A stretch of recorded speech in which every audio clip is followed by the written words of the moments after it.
Heyo, welcome. Hi. Oh, there it is. Yeah. All right. Hi. Welcome to Don't Worry Wednesday. This show, you guys know it. This is a show where we talk about the problems and the issues on your mind. But first, let's get to today's co-hosts. Yeah, let's call them that. We have with us, we've got a Haley, and below me is a, well, go by Caleb or is Caleb fine? Yes, Caleb. Caleb's fine. Okay. Caleb's fine. I mean, it's like, well, okay, I just said your name in real life. Whatever. You know what? Is it okay if I call you by your real name? Caleb? Yes. No? That's fine. Okay, I'll go back and delete it then. Sorry. Ryan's out here doxing us. Yeah. Caleb, who lives in 194 First Central Drive in South Africa, Venezuela? Don't. South Venezuela. In Africa. Yes, South Venezuela. Yeah, in Africa. In Africa. Venezuela in Africa. Yes. A lot of times people get confused when I give them directions, but they don't know all the places that I know. Especially don't know all the places I know of that I definitely invented in my head. So it's because they're stupid. It's not because I made it up. Absolutely. Absolutely. No, People don't. Ryan, you're just like so much smarter than the rest of us. Thank you. See, man, that's all I ever needed to hear in my life. I understand when people don't know where I live because my address is so strange. Yeah, well, if you live now in... everybody knows where I live. But... Yeah, well, now everybody knows that no one's going to find you, even though I just doxed you. You live in such a strange place. All right, well, yeah, as you guys know, Haley's been with us several times. Caleb, you've been with us several times too. But yes. Yeah, you guys are awesome. Thank you for filling in tonight for Joe and just being here to share wisdom from your own lives and your experiences. And yeah, so happy you guys are here. Thank you. Happy to be here. Yeah, awesome. Sorry, I didn't really get to say that before the show, but yeah, thank you very much for showing up. That's awesome. And what's really cool about this is, Joe and I have been doing this show for so long, and we have a lot of similar opinions, similar perspectives because of similar lives, and we've shared our perspective so many times on the show. A lot of times, I think people could be like, "I know what they're going to say about this." So it's really grateful. I'm really grateful to have other people on here like you guys who can share different perspectives and different experiences. Very cool.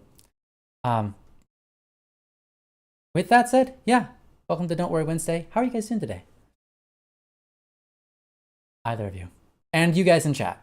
Oh, us. I thought you were talking to chat. Yes. I thought you were talking to chat too. I was talking to everybody.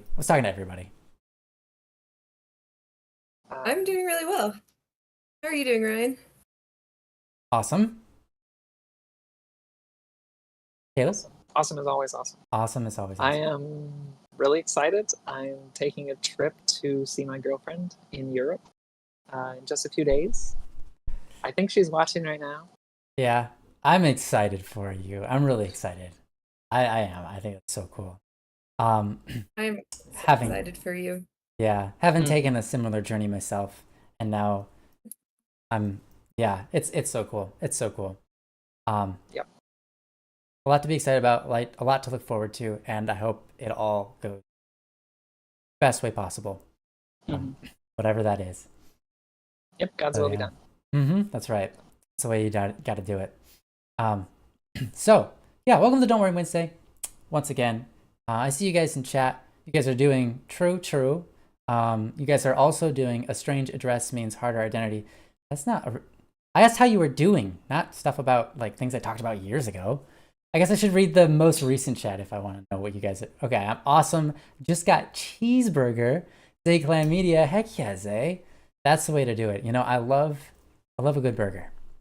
I make a burger with a bunch of goat cheese. Like rosemary and some garlic, some olive oil, and maple syrup. And you mix that up and you create like a nice sauce, and then you put it all over your burger with a little bit of like vodka and like milk on the burger while it's cooking, and all of a sudden you get just the juiciest, sweetest, interesting burger you'll ever have, and want to eat you'll want to eat it over and over. It's good. Ryan, is this a secret plan? I know there's been discussion in the chat before about Don't Worry Wednesday selling hamburgers or whatever.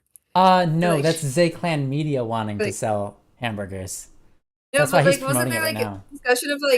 discussion of like Black Static and Swerve doing like hamburgers too? Yeah, that's prompted by Zay.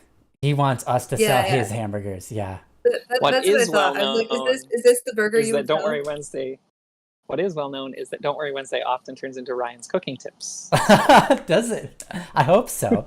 I mean, it's all of Don't Worry Wednesday is meant to be, you know, having whoops. Meant to be having a better life, I suppose. And I'm sharing my wisdom of cooking with you guys. So I hope you enjoy it. Whoa, calm down. I'm sorry, Kat. I just got too excited. I had to knock my hamburgers, you know, it just really did it for me. Yeah. Anyways, how are you guys doing? What are you guys up to today? Because today has been fun for me. I've mostly been playing some games with my wife and but yeah. You guys get up to anything fun today? Either of you do? Today I mostly just went to work. That's fun. But yeah, you know, work can be fun. I enjoy hanging out with my coworkers. They're all really nice. But I mean, I've had some fun trips since the last time I was on Don't Worry Wednesday. Like I went to Guatemala and then I went to Denver. Yeah. That's exciting. I want to hear more about that sometime. Yeah.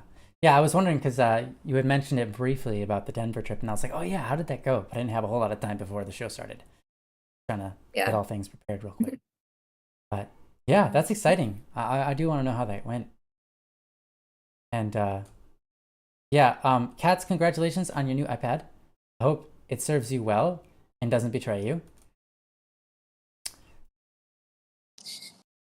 You did buy an Apple product, so don't. A new iPad recently too. Don't be surprised if it does betray you. But if it, I hope it doesn't. I hope it doesn't.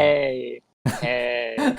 Also, Ryan, did you see that Pear's wrists are starting to feel better? Oh, that's so great! I'm glad to hear that. That's super good. I'm glad. Yeah, that's good. Thank you for the update on that.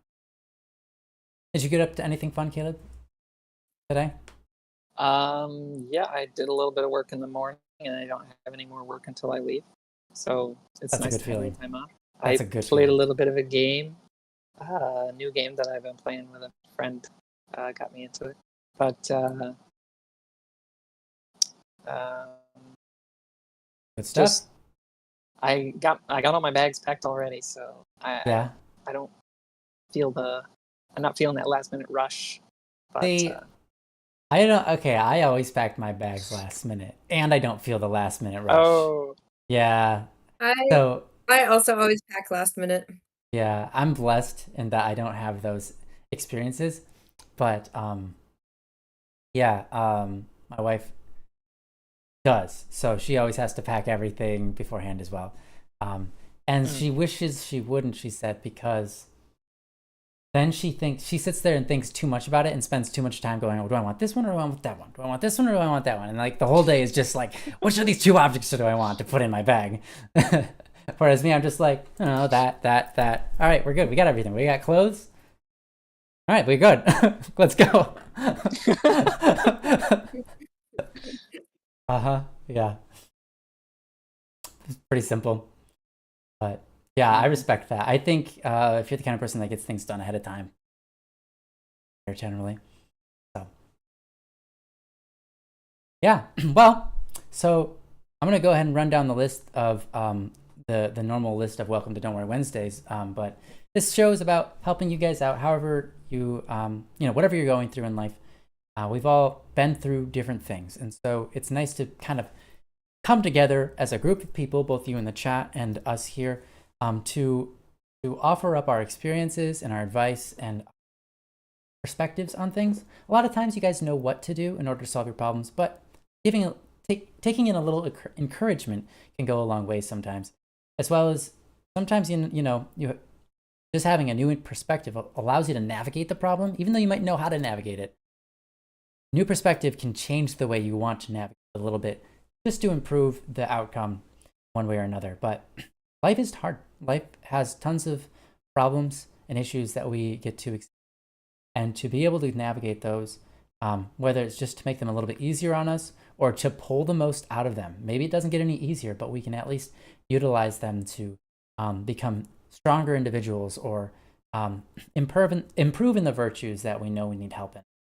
So there's all sorts of different reasons to go through these problems, but hopefully we can help you a little bit worry less with less worry. That's why we're here. Don't Worry Wednesday. We aren't professional psychologists, psychiatrists, anything along those lines, but we can do our best to give you our own life experience. So yeah, with that said and out of the way, and of course, Katz needs to tell me she's right. Yep. Thanks for always being right, Katz. If anyone has any questions, you can just go to Katz. She'll be able to answer all the legal problems and the information problems and the advice problem, everything. So just go to Katz. We almost don't even need to do this show, but unfortunately there are only one Katz and multiple. So luckily there's people like us who can step up to the plate and give an attempt. And we'll do our best.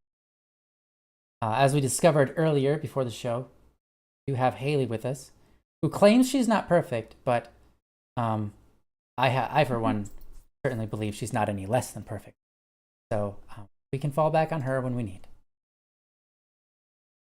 Well, I appreciate that, Ryan. Mm-hmm. I still stand by my statement that I'm not perfect as much as I might want to be, but I do my best. Your best is more than enough. Your best is basically perfect. Thank you. Like you're almost perfect at being perfect. Yeah. Yeah, you're basically perfect. Like you've nearly perfected the art of being see. Perfect. Crazy. I see. Yeah. Insane. I guess I better teach a master class. You should. You should. How to be perfect. Wow. That'd be a good one. All right, well, with that said, let's jump into a topic here. By the way, chat, I love you and I love all of your messages. You are so awesome and kind and loving to each other, and I really appreciate you guys. August, you're so loving. Okay, so I've got 4 topics here. And let's see, is Baka with us? I believe I saw Baka earlier, but is he still with us? Baka, can you write something into the chat? Because if you're still here, please let me. We're going to do yours first. Not here, then you can't hear me, so we're not going to do yours first. Okay. Going once, going, oh, yes, I am of the present. All right. Well, I am of the gonna be doing your topic 1. So, this is titled Bad Luck with Jobs. I'm not going to be throwing the topic summary on today because we've got 3 of us here. And wait, currently you're Joe. Let me fix that. You're not Joe. Oh. Yeah, I was wondering how long it was going to take you to notice that. Yeah, well, I certainly didn't. There. Now you're no one. Just like, oh, Haley says Haley though. I have one for Caleb on here yet. Man, I don't have my own tag. Maybe Broman. You can be Broman for the day. You're Broman, all right? I mean, how hard is it to edit a piece of text? But okay, whatever. It's so hard. Okay, so here's the reason. I know it's stupid.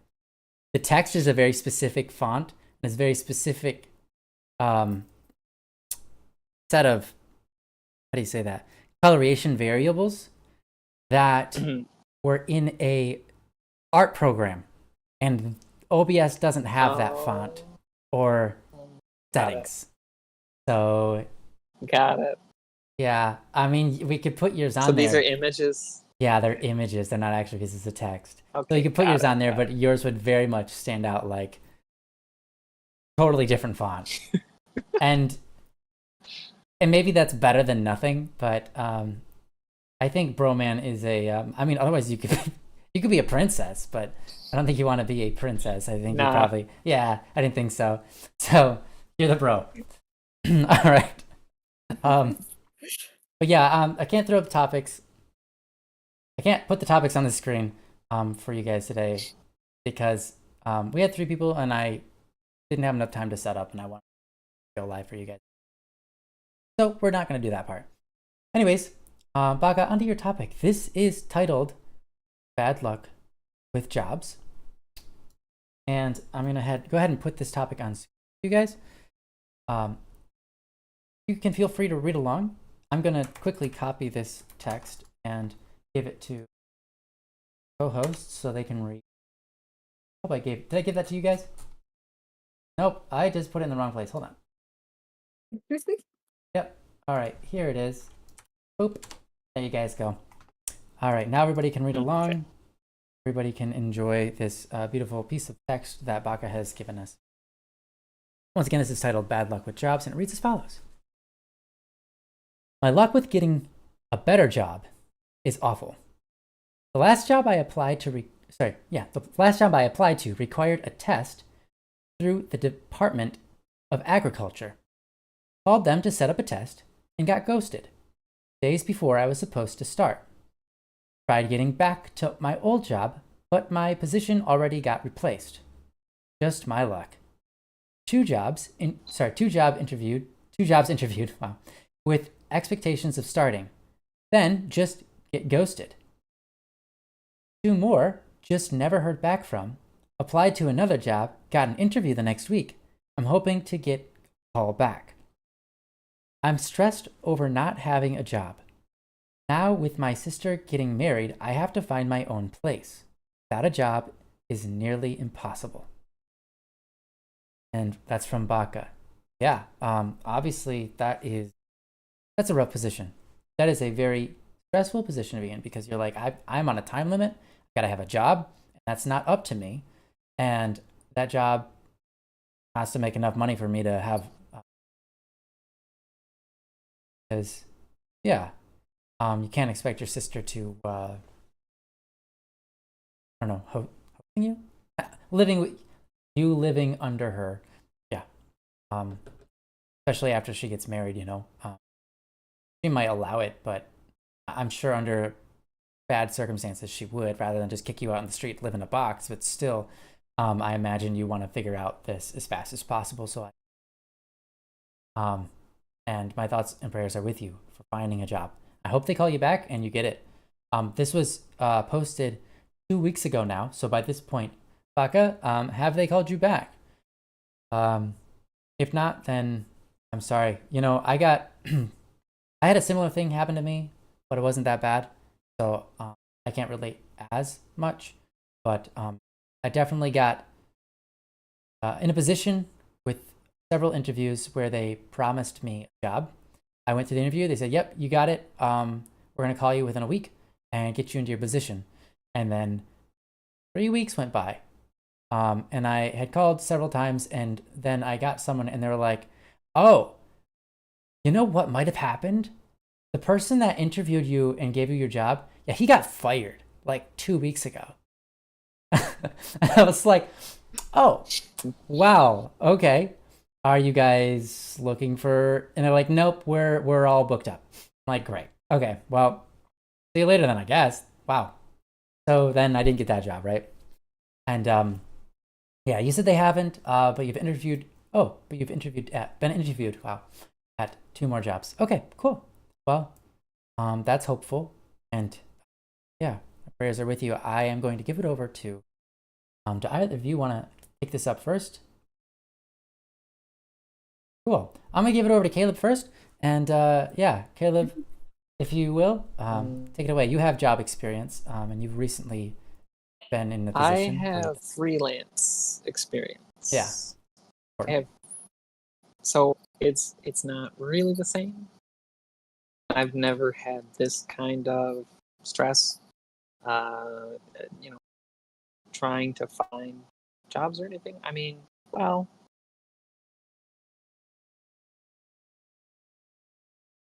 well, I suppose there was a time, actually. It would have been last winter, not this winter, but last winter. I was really trying to, starting to think about, doing something with my life at that point where you realize, I'm in my 20s. I'm not doing anything with my life, really. I mean, I've got, there's nothing wrong with my life or anything. It's just, what am I doing?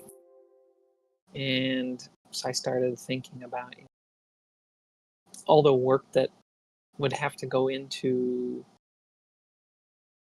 picking myself up and getting to, do something. And that was a really stressful time.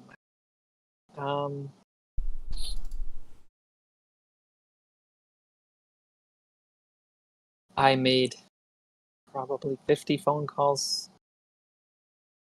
I got one client from that. So response rate was not very good percentage.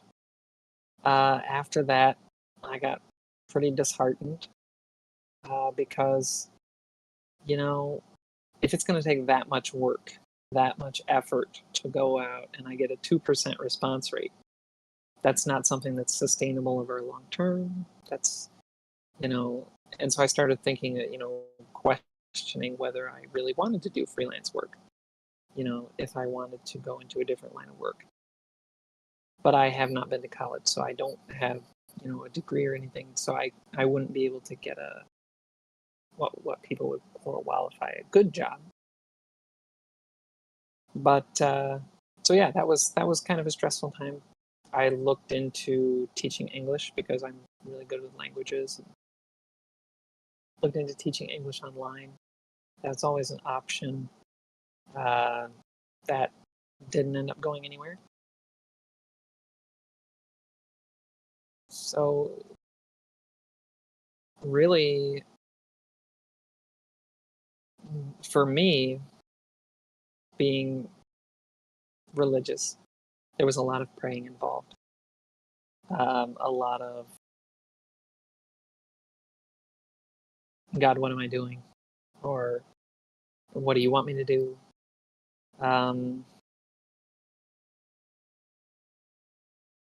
There was a lot of doubting whether I had that, do I have the energy and the diligence to do this freelance thing, or am I not good enough for it? Feeling that not good enough. During that time, I made a dear friend who encouraged me all the time and just would not stop just supporting me and everything that I wanted to do, and that really lifted my spirits. But eventually, it was really God that came through and just he just handed me a really good, well, actually, that was this year. So it had been a year going through this kind of low spot where I was picking up random jobs from neighbors, random jobs from whoever I could get a hold of, whoever needed me for something. They would contact me most of the time because I didn't have the energy. I was kind of depressed or whatever. But this year, it was really God that came through because I got a job with someone who would not necessarily just give out jobs super easily. But I went in, he asked me maybe one question, and I got the job. So that was something. So for me, there was a lot of waiting. There was a lot of up and down, thinking in my thinking. But I just kept my mind on, praying and asking God what He wanted me to do, what He wanted for my life. He led me with this job, and now, that the pay from that is facilitating my trip now to see my girlfriend, and this is like the steps that He put me through to get me to this point now is just incredible for me to see. that it was all worth the wait to get to this point, because I wouldn't be here otherwise. Just the circumstances, so just my advice would be have patience and have faith.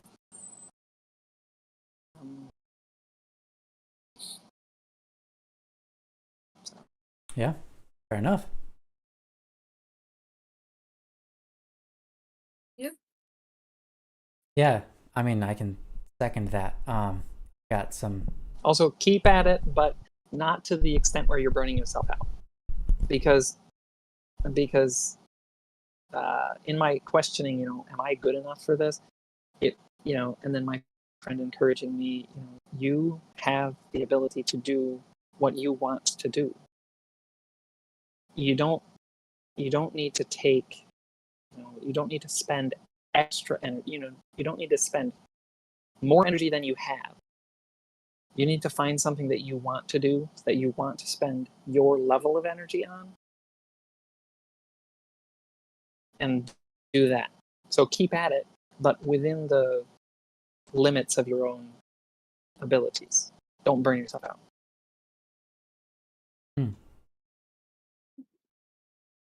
Yeah. Yeah, I like that a lot. And there's a lot I could say to back that up.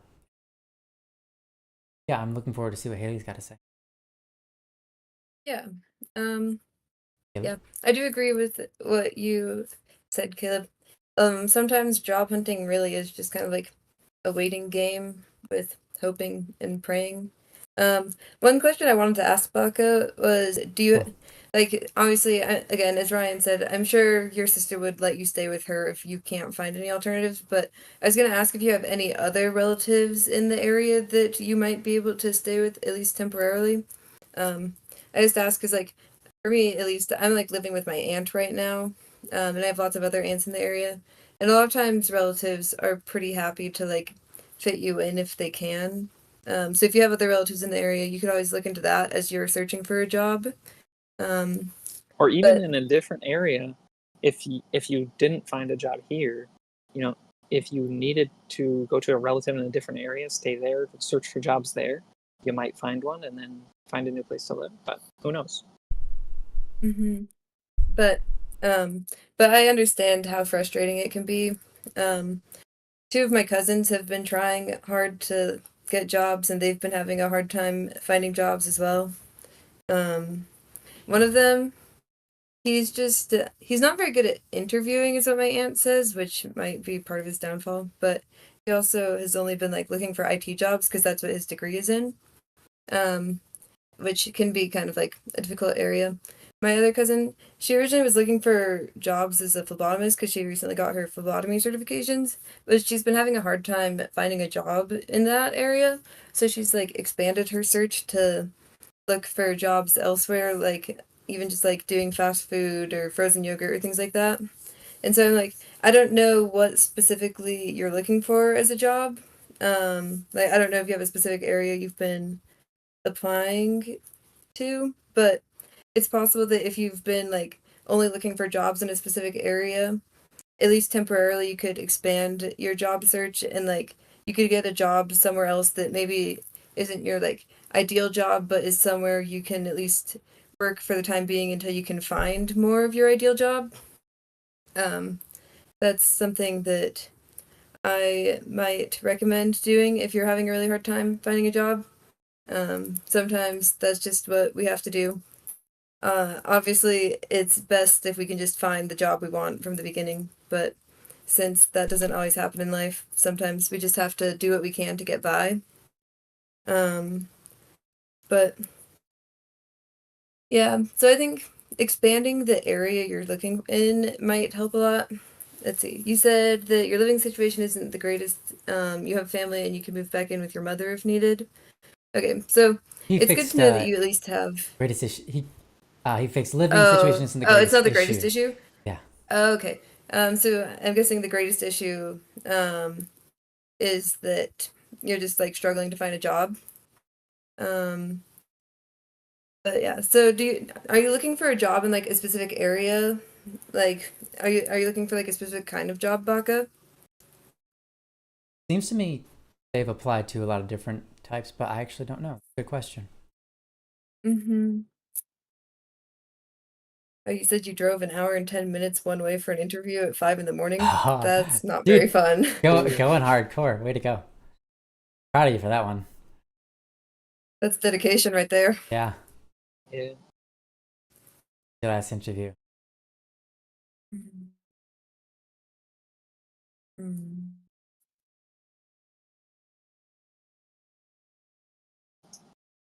Mm.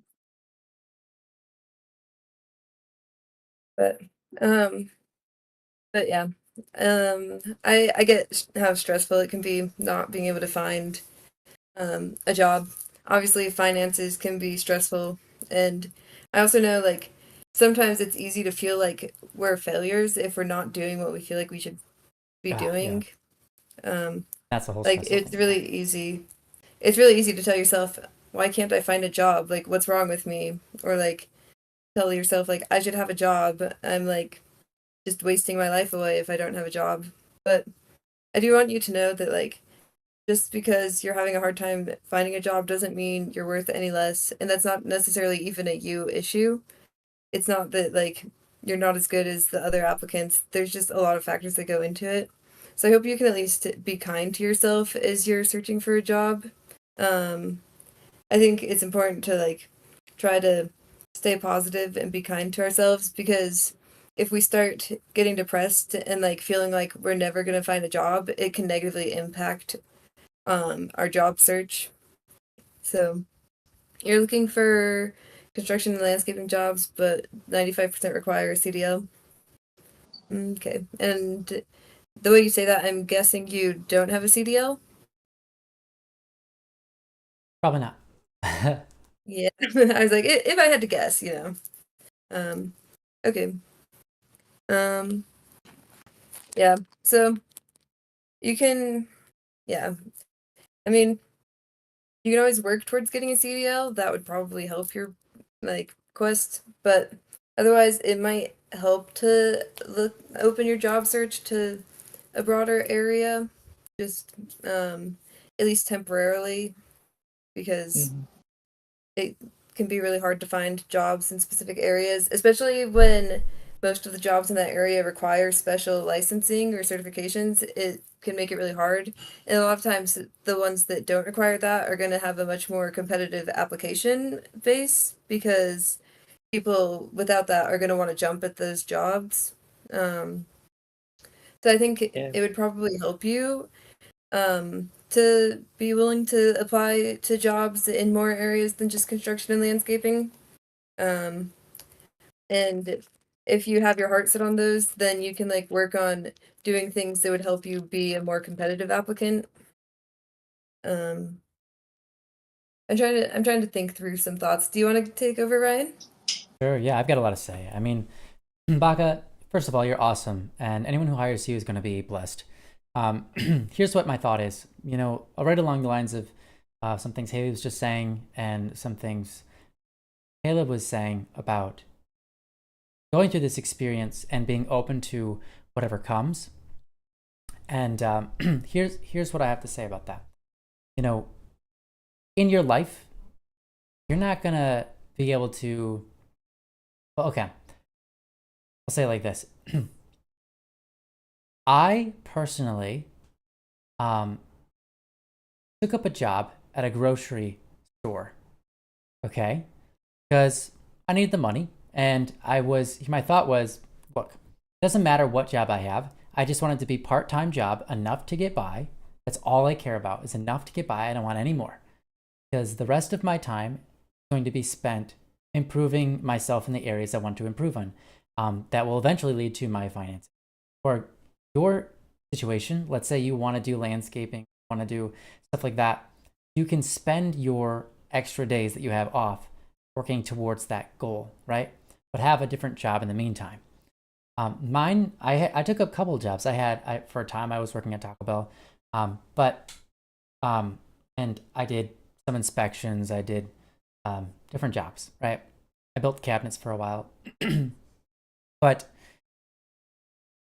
when I took up, so when I did cabinets, I learned some stuff about myself. And I got to spend time with my dad because my dad was a cabinet builder. So, and I got to learn about him a little bit more and spend some time with him.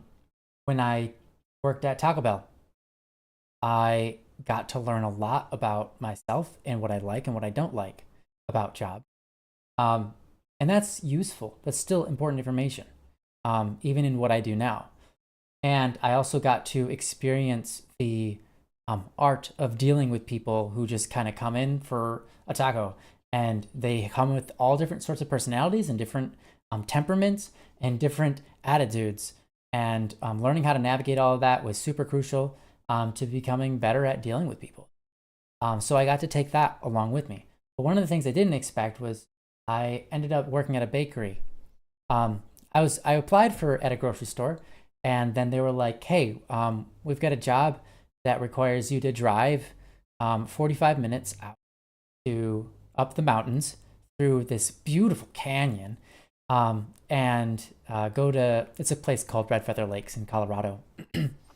And to go up there, and sorry, it's Estes Park. The place is different. Estes Park in Colorado, and work at a grocery store in the bakery department. And that bakery department during the summer would get more sales than all of the other bakeries of that store. So the store was called Safeway, and they have supermarkets all across the United States. That store would get so many sales in summer that the bakery store itself would get more sales in the summertime than every other store combined. How many sales? Whoa. And so in the bakery department, we were going nuts. We were hitting it hard, like constant, move fast, move fast. I loved it. My favorite job I ever had, that was me being employed, somebody else, was me working for this bakery. Great people. It was fun to do the tasks. I didn't really do very much baking, but I got to do a lot of prep work, and I never knew that I would have liked it. I would have never known that. And I got to experience a lot of beautiful things. I got to experience a lot of really important memories and experiences with people. And I wouldn't have ever experienced that if it wasn't the fact that I took up this random thing that I never wanted to go into, right? And so to be open to the journey that God might have is really awesome. So sometimes it's okay to be like, okay, I'm going to throw it at the wind. I'm going to throw it up to the wind, and whatever lands. And I'm going to take the best out of that. I'm going to attempt to enjoy my experience there, and God's will be done, and experience that, and let it be the best that it can be, right? And so sometimes it's okay to do that, and it's okay to settle for, quote, less, because what we imagine is less isn't what God sees. Because sometimes we just can't see things. And we have experiences to experience that are really, really important and beautiful and lovely. And so I encourage you to, if it's okay, if you're, nothing's beneath you. There's other people who are doing jobs, they're not beneath you, right? And of course, there's going to be things that you like and things that you don't like. But be willing to try different things out, apply yourself at different places, and learn what you like and what you don't like, and take those experiences along with you as you carry on with your end goal in mind. So you've got the CDL, right? You said generally requires payment for the training. Perfect. Thanks for saying that right there, because I was just about to talk to it. So if you want your CDL, what you can do is you can work a job that has nothing to do with where you're trying to go. Maybe you work at a bakery. Maybe you work at a post office. Maybe you work helping people engineer parts for motorcycles, right? Maybe you whatever it is, right? It could be anything. And you just go ahead and apply yourself and give it your best and enjoy that experience. Try to enjoy that experience. And then on the side, whatever time you have, work towards that CDL. It can be doable, 100%. And if it means having to stay with your parents or something, stay with your mom, right? Or stay with your sister, or stay with a cousin or brother, or aunt, uncle, whatever. If it means having to stay with a friend, right? so be it. That's okay. That's totally okay. And while you're in their home, you can be a blessing to them. And that's a beautiful thing. And you can be a blessing for them, and they can be a blessing to you, right? And I understand that's not always easy because some people are toxic. Some people are hard to be around. Some people, you go and stay at their house and they're asking way more of you than they should. There are times where you might experience that. And that's unfortunate. But in a way, that's a beautiful thing too, because some way you can figure out who you don't want to be, but also you can utilize that experience to maybe be a blessing to them, or just make that sacrifice that you're worth more, but it's okay to take that road of humility and take that sacrifice and bear that pain, bear that cross, if you will, and just live that out, make the best of it, and reap the rewards later, because there will be rewards, just the way things go. So if you if you allow yourself the humility to be like, you know what, if I have to board up at some place, so be it. If I have to accept a job that I really don't think I'm gonna like, but hey, it helps pave my path forward, so be it. Get your CDL while you're doing it, or anything else you want. Maybe there's something else you find you want to chase after, that you find, oh yeah, this is way more impactful, this is way more meaningful than anything I thought of before. There you have it. Reserve some time to do that. Reserve some energy away from your job responsibilities, pave that road and make it happen. Because or even important. If it means working like a dog at your one job to save up enough to do the next thing afterwards. It doesn't have to be simultaneous either. Right, but true. I think what Ryan's getting at is like, there's just such a variety of experiences out there. And if you're stuck on, I only want to experience one thing, you're really limiting yourself and inadvertently kind of limiting, how you develop over those things, how you develop through those things. Obviously there are some experiences that everyone wants to avoid, but and should avoid, but some things, they're out there. There's just a variety of things that you can try and see what you like, see if it makes you a better person. Yeah. I mean, nothing can stop you from becoming a better person. That's true. Through your experiences. And also, if let's say you do get one of these jobs with working where you want to work, landscaping and construction or whatever, let's say you get one of those, awesome. I'm happy for you. Like, I'm not trying to push you to do stuff like that's outside your comfort zone, or obviously those things are outside your comfort zone too, because you've not been there. But still, like, I want you to let you know that you can open the gates a little bit and recognize any of those experiences. Just like Caleb said, any of those experiences can be filled with grace and goodness, just a whole lot of self-improvement that will last a lifetime. So yeah, don't have to shallow down your searches. I don't know, whatever. You get what I'm saying. Haley or Caleb.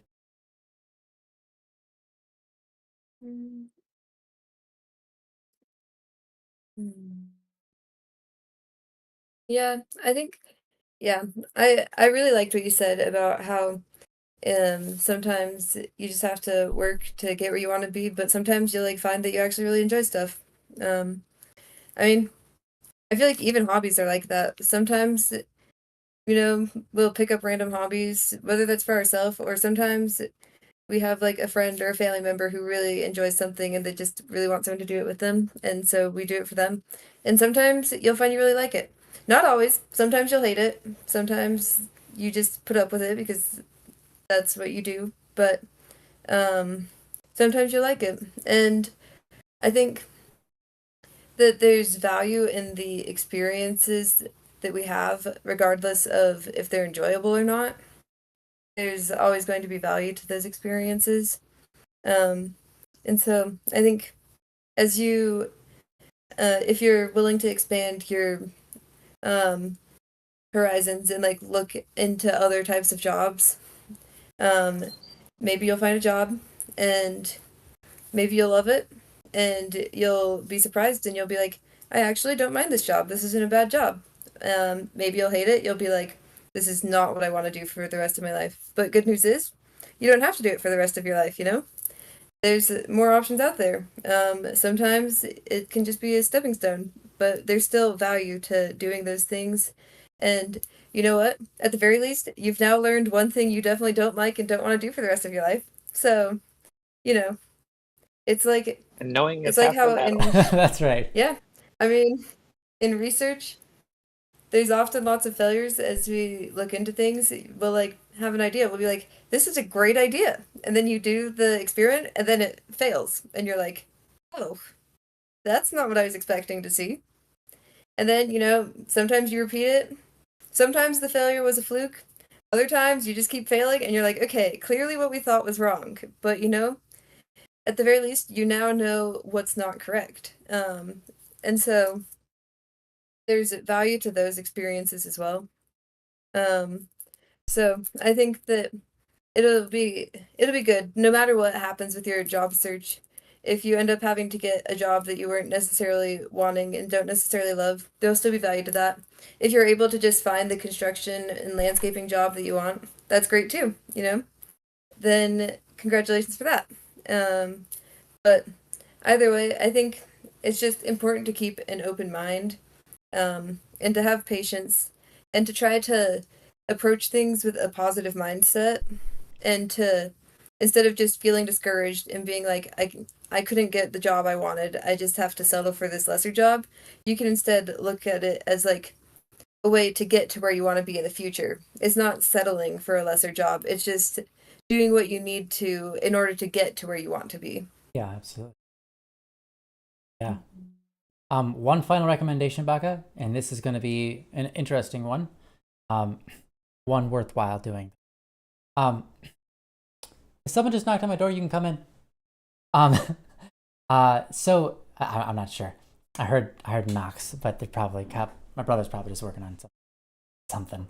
Anyways, here's one final suggestion from me, Baka, and it's gonna be weird, but bear with me. I've mentioned this in Don't Worry Wednesday once before, but Super Neon Blue came up with a thought, and it's brilliant. Okay, where is the rich neighborhood with all the crazy huge houses in your area? Okay, literally, this is what you do, and this will probably land you a job. It will get you money regardless. I don't know if it'll land you a long-term job, but it'll get you money. Here's what you do. You look for the rich neighborhood, the place with all the really beautiful. All right. Then you make up a bunch of cards. And on that card, all you do is you put your email, your name, your email, and your number on it. Okay? So then you go up to the house, you knock on the door. And when the person answers, you say, hey there. I know it's kind of weird, but I'm here. I'm looking for any kind of job, anything that will help me pay the bills. So, and then see if a conversation comes up, but basically just say, if there's anything that I can do for you, whether it be mow your lawn, and do some yard work for you, clean your house, or something maybe at your company, doesn't matter. I am willing to work hard and get it done. And then you can maybe have a conversation. But the final line you want to say is, if anything comes up, if anything comes up, if I've made an impression on you today, here's my number, give me a call. Then go on to the next house, right? Strike up another friendly conversation and just finish it off with, if anything ever comes up, if I made an impression on you today, here's my number. And give them your card. It doesn't have to be a fancy card. It can literally just be a sticky note. All right? It can be a sticky note. It really doesn't matter. But you just go from house to house and you strike up a conversation. You say, hey, look, I'm looking for money. I'm willing to work hard. You really do have to say that. I'm willing to work really hard at anything. I just need the money. So I'm willing to work really hard. whether it be just to take care of your lawn, right? So you give them some thoughts, something to digest, whether it be taking care of your lawn, doing some landscaping. I have some information. I've learned some things about doing that. If it's cleaning your house, or if it's maybe working for your company that you, or working wherever you guys work at. If anything comes up, if I've made an impression on you today, here's my number, right? And I know that sounds really weird, but if you do that, I can't say a lot. I know more rich people than the average person, let's say. Okay. I know a lot more rich people than the average person. I'm just going to say that. And judging on a lot of my experiences with them, this is a no-brainer. Like, if you really do need money to pay the bills, if you do need money to, like, move out, get your CDL, whatever, like, this will work. Because people with a lot of money have money to give. People with a lot of money would love to throw money at problems. Okay? So it's like, hey buddy, all I need you to do is wake up, come to my house and make me a coffee in the morning before I wake up, because I would love to have coffee made for me when I wake up. And I always wake up exactly at 4:35. And so that would be your job. And you just go, I will take it, buddy. You better bet that's going to be the best coffee you ever had. You're going to wake up, it's going to be amazing. All right?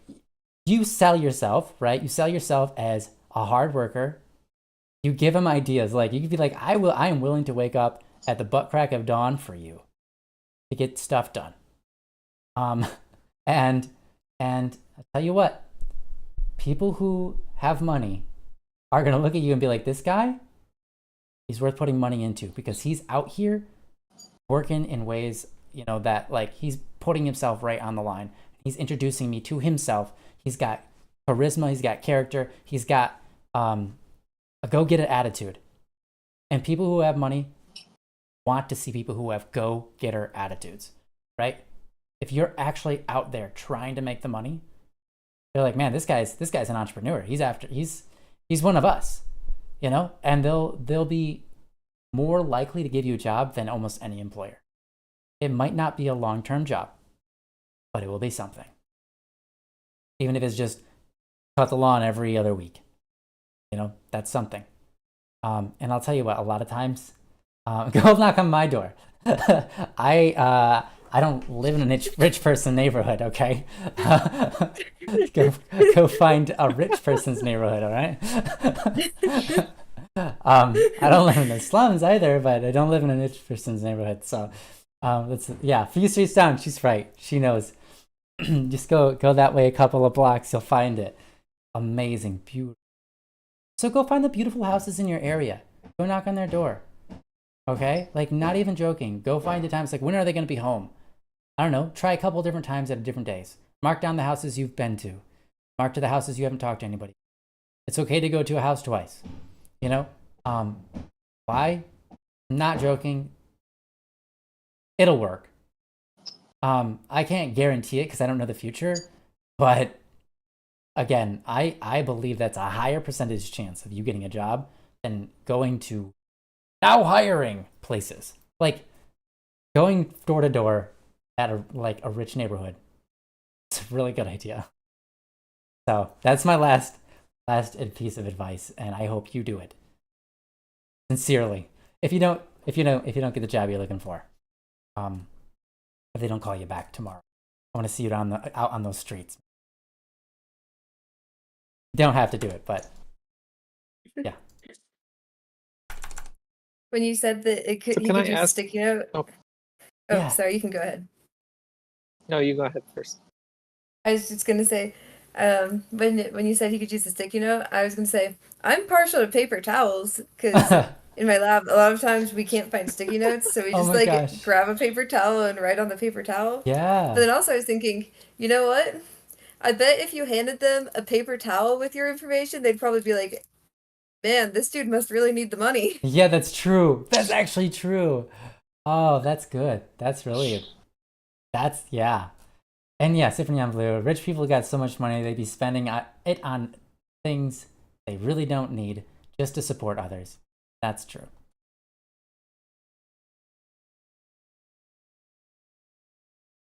So, can I ask, what got you into landscaping? Have you been doing like landscaping jobs for neighbors, for friends, for houses in your area already? Yeah, I'm wondering too.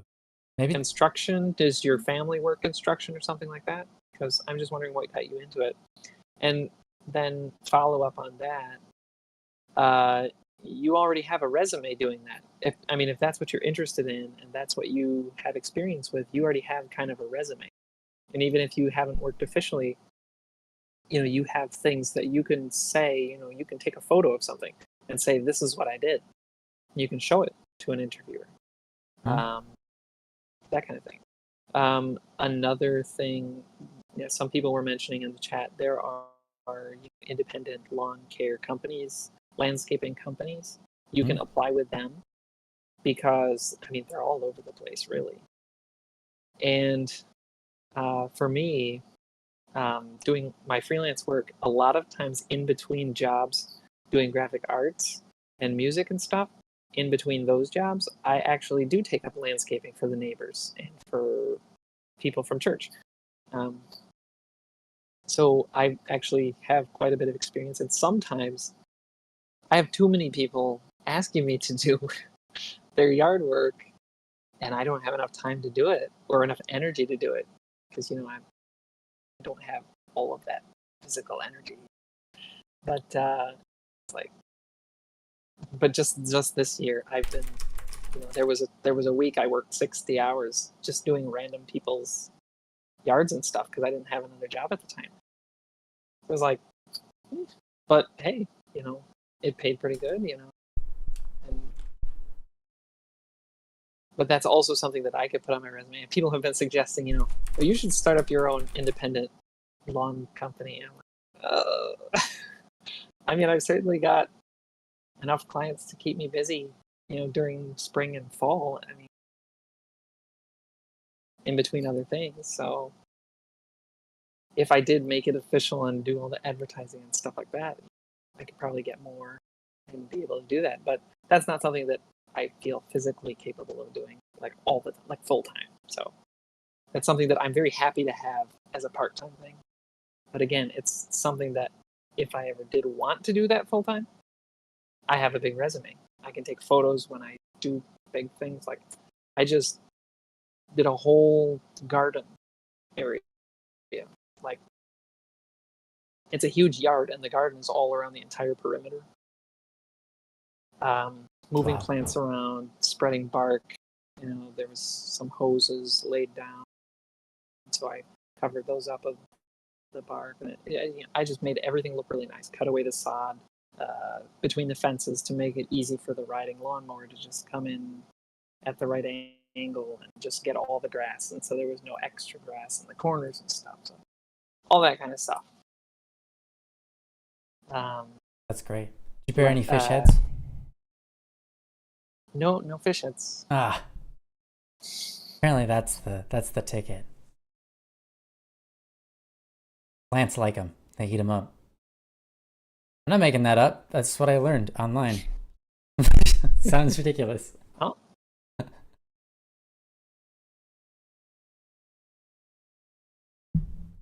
Sorry, go on. Yeah. Did he answer in the chat? Yeah, I worked 1 year in construction during high school. Okay. Nice.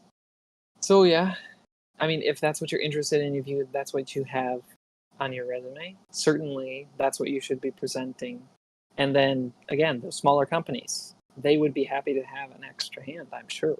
Because when I see those small companies driving around, they bring their van, their trailer, their whatever. There's like 4 or 5 guys. They jump out, buzz around the yard, do whatever they do, and then jump back in and leave. Extra hands would always be appreciated, I would think. So, ask around because you're not going to have more tenants probably in your city. So just, that would be a kind of a targeted search.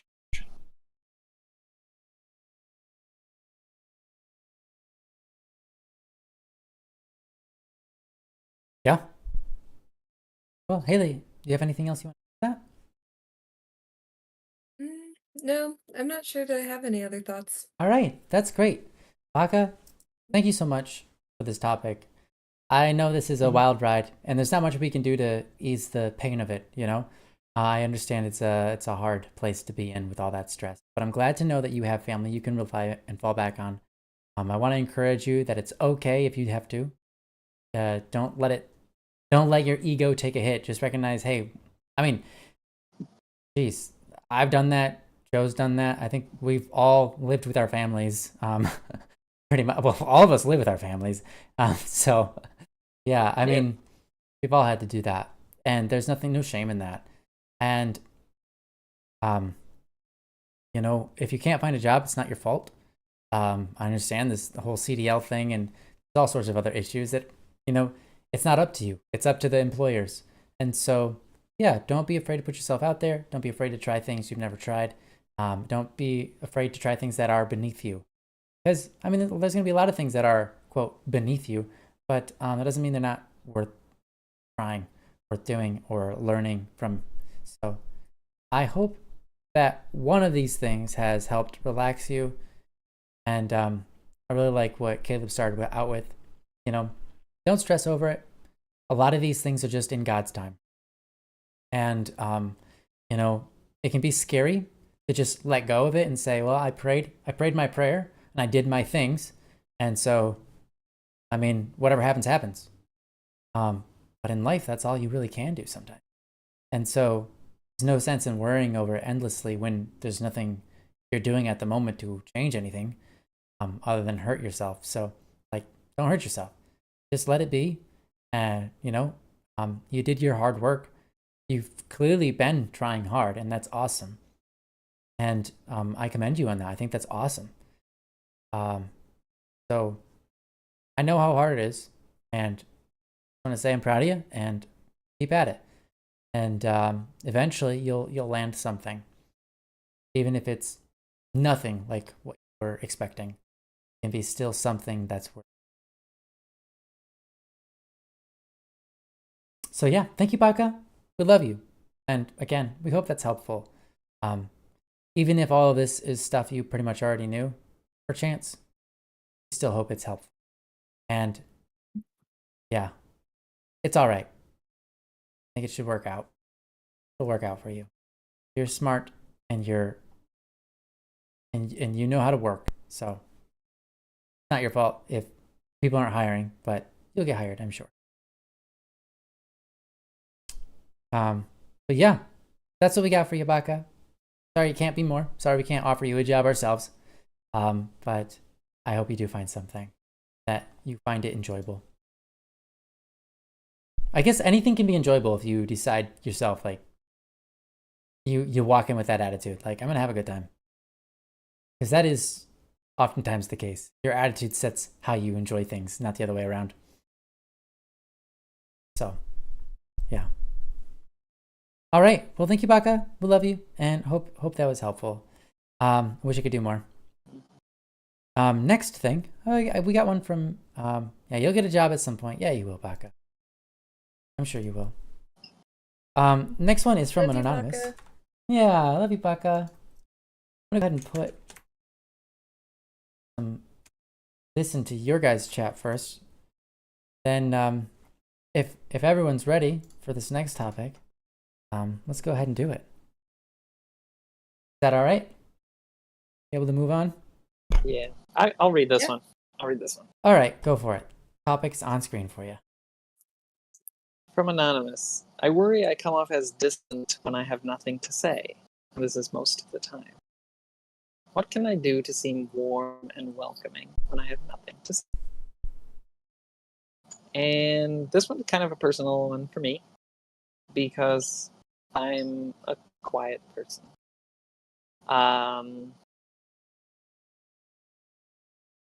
Most people describe me as warm and welcoming, though. And I couldn't figure out how that happened, really. Fair. Thinking back on it.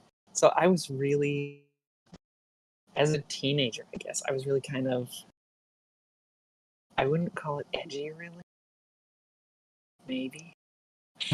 Just kind of like, well, cold intentionally. And I never really wanted to make friends or anything. Really. And that actually, yeah, when I was late teens, that actually attracted a particular someone in my life. Just my attitude, just my cold, concise way of handling things. And through that relationship, I actually became a warmer person. So it was kind of how things worked out. One thing that I can tell you that I know changed in me during that time was I became considerate of other people's inner battles, inner struggles. Everyone around you is fighting a battle that you know nothing about at this very moment. And just recognizing that and just feeling a bit of compassion for those people, just everyone around you, just realizing, I would never have thought of this, but it's like when you start thinking about that, you just treat people a little bit warmer, I guess, just automatically. And another tip, people would tell you, oh, just smile. Well, sometimes it's not easy to smile. I know that. So, but just smile is valid advice as well, to seem warmer. Even if you don't want to be warmer, if you want to seem warmer, just smile. I mean, anybody can fake smile, but when you practice smiling more often, you get real smiles eventually. And I found more real smiles on my face in my 20s than I ever found as a kid. So, that's great. And to the point of having nothing to say. Absolutely. Absolutely. That's it.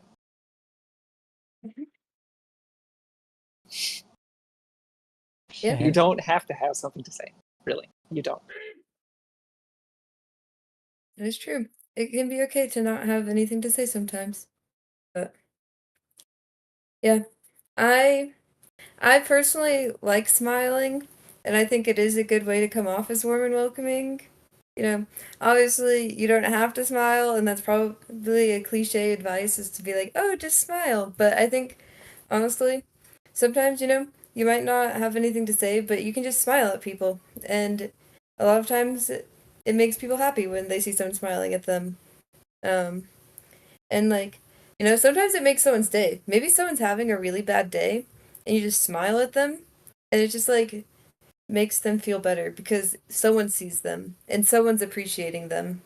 And maybe they don't know why you're smiling, but like they can at least appreciate that they're seen and heard. And I think that's a way that can make you come off as like warm and welcoming. And also just like smiling at people can help open a channel for them to like speak with you. Because like if you're just like gonna sit there dead faced, people might think, oh, they might not want to talk to anyone. But if you like smile at people, then they might feel more open to like initiating a conversation with you.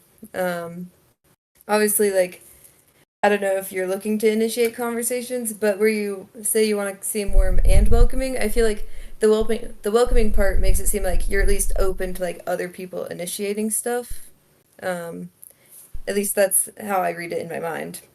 But so I think smiling is a good way to do that.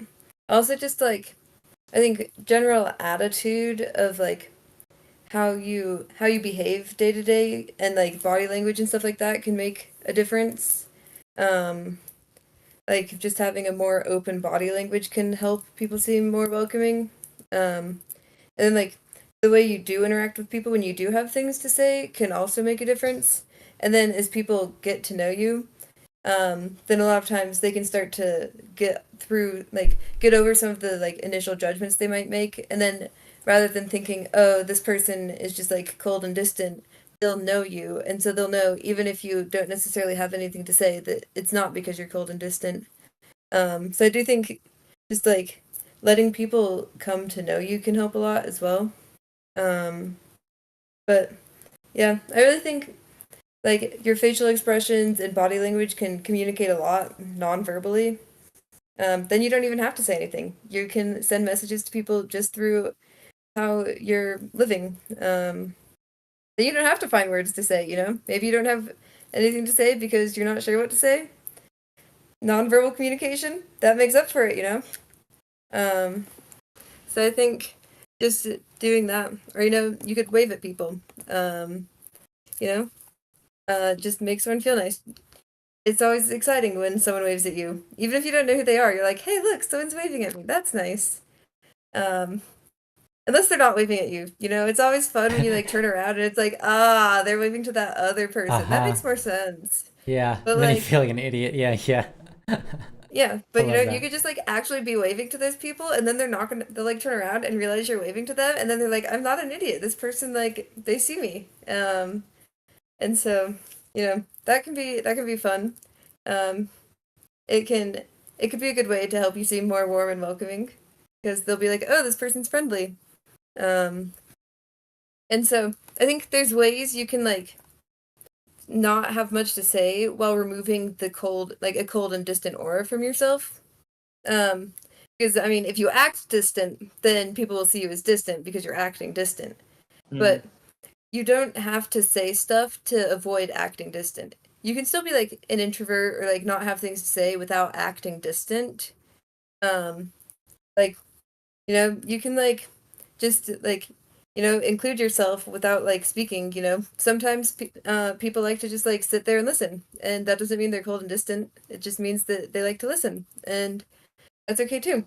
Sometimes people love to have a friend that listens, because especially if there's a friend that talks a lot, they will happily let you just sit there quietly as they talk and talk and talk. So that's me and my girlfriend.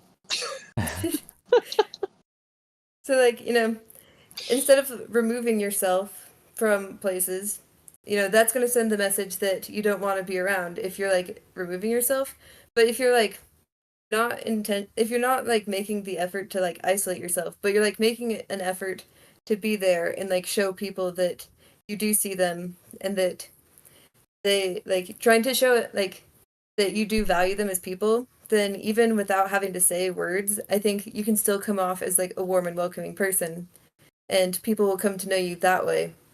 And then, you know, even without words, you'll be able to communicate what you want to communicate. Yeah. Well said, both of you. And also, you guys in the chat, August Star says, I've had good success with a soft smile because it can help set my eyes and eyebrows to show I'm attentive and receptive. But listen so when you do have something, you say it rather than staring. And Kentaro said, I've noticed that a lot of introverted people I know, which is different than shy, but this still might help, is having a base of questions that are thoughtful. And yeah, that's true, for sure. If maybe you're introverted, you just don't have that, or it could be anything. I mean, maybe you're not introverted, it doesn't really matter. But I've noticed people who don't have a lot to say, every once in a while, when they say something, it's very thoughtful. They ask the right kind of question. And it can make you feel really important when they ask you a question, because it's like, this kind of person doesn't say a whole lot. They're probably really smart. And so if they are asking my advice on something, they think I'm smart. It's usually how it feels. So feel free to be quiet, and every once in a while, ask a question. Ask a question about their expertise on something. Ask a question about how they would solve a particular problem, whether it be a problem that your friend is facing or that you're facing. Ask them questions that are, opinionated, just to get their opinion on something, because their opinion matters. These are ways to help people know that you welcome them into your life, and you admire them, and that you hold value in your relationship. But you don't have to say a whole lot to do that. just a couple of questions like, what's your opinion on that? Boom. Like, that's simple. You know, they could be talking up a storm, and then all of a sudden, you know, they stop saying something and it's quiet, and you go, you just said blah, blah, blah. What's your opinion on that? Or whatever, or this aspect, you didn't quite get around to that part. You ended up talking about this instead. What were you thinking about?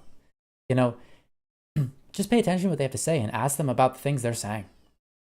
It's a really easy way to not have to say much, but definitely get a point across that you are warm and welcoming. I really love what you guys said about smiling and so on and so forth. Definitely agree. I've had experiences. I remember sitting next to someone on a plane and them just talking to me pretty much the entire plane ride. And it was a lovely experience. It wasn't like one of those where you're like, oh, could they please be quiet so I can get rest? I was wide awake and I wasn't looking to get any rest anyways. But yeah, they just said something along the lines of, wow, you have really kind eyes. And I just feel comfortable talking with you about anything.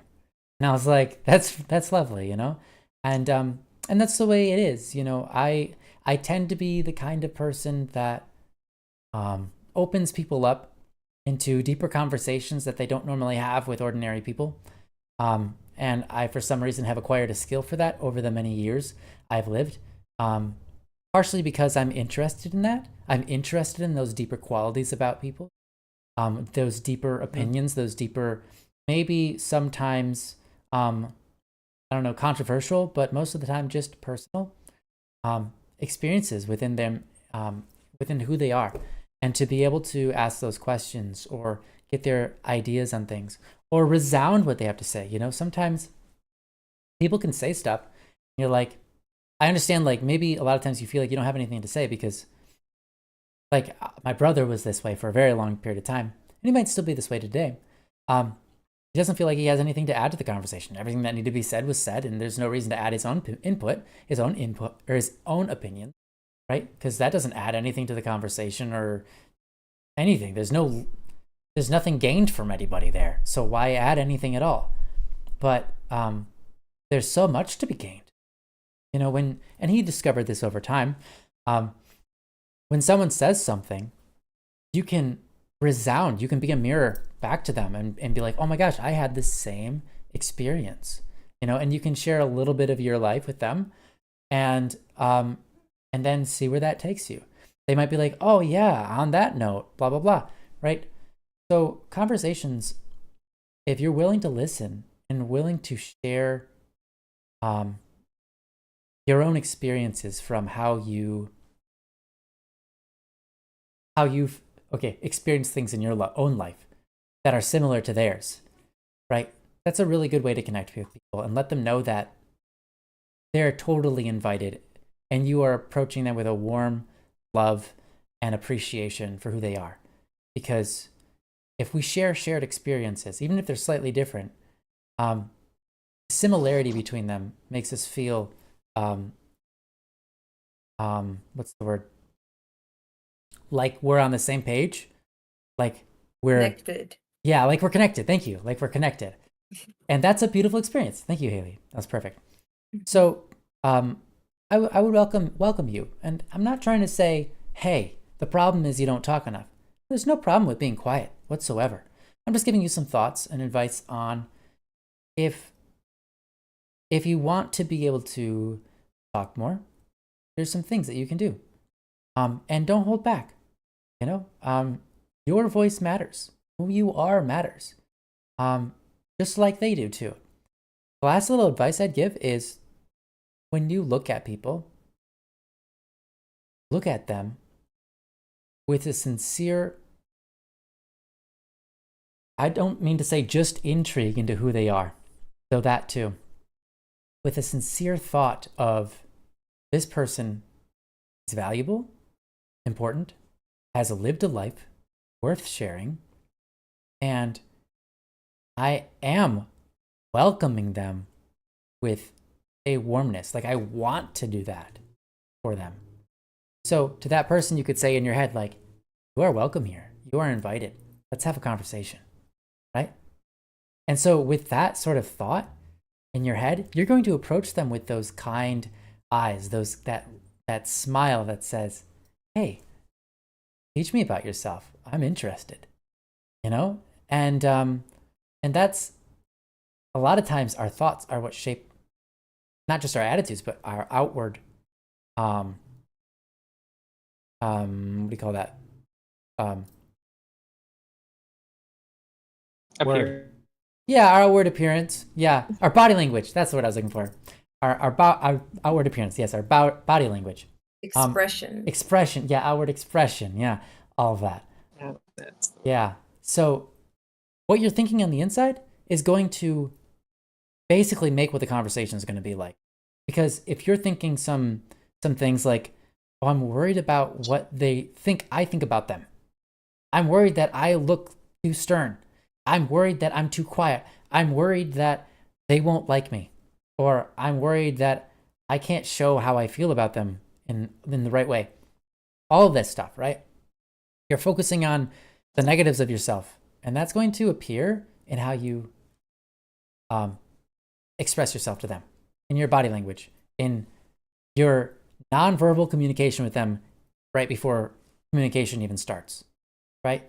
So when you approach them with just a sincere love, like, hey, you know, like, just have the eyes, like, I wanna know you.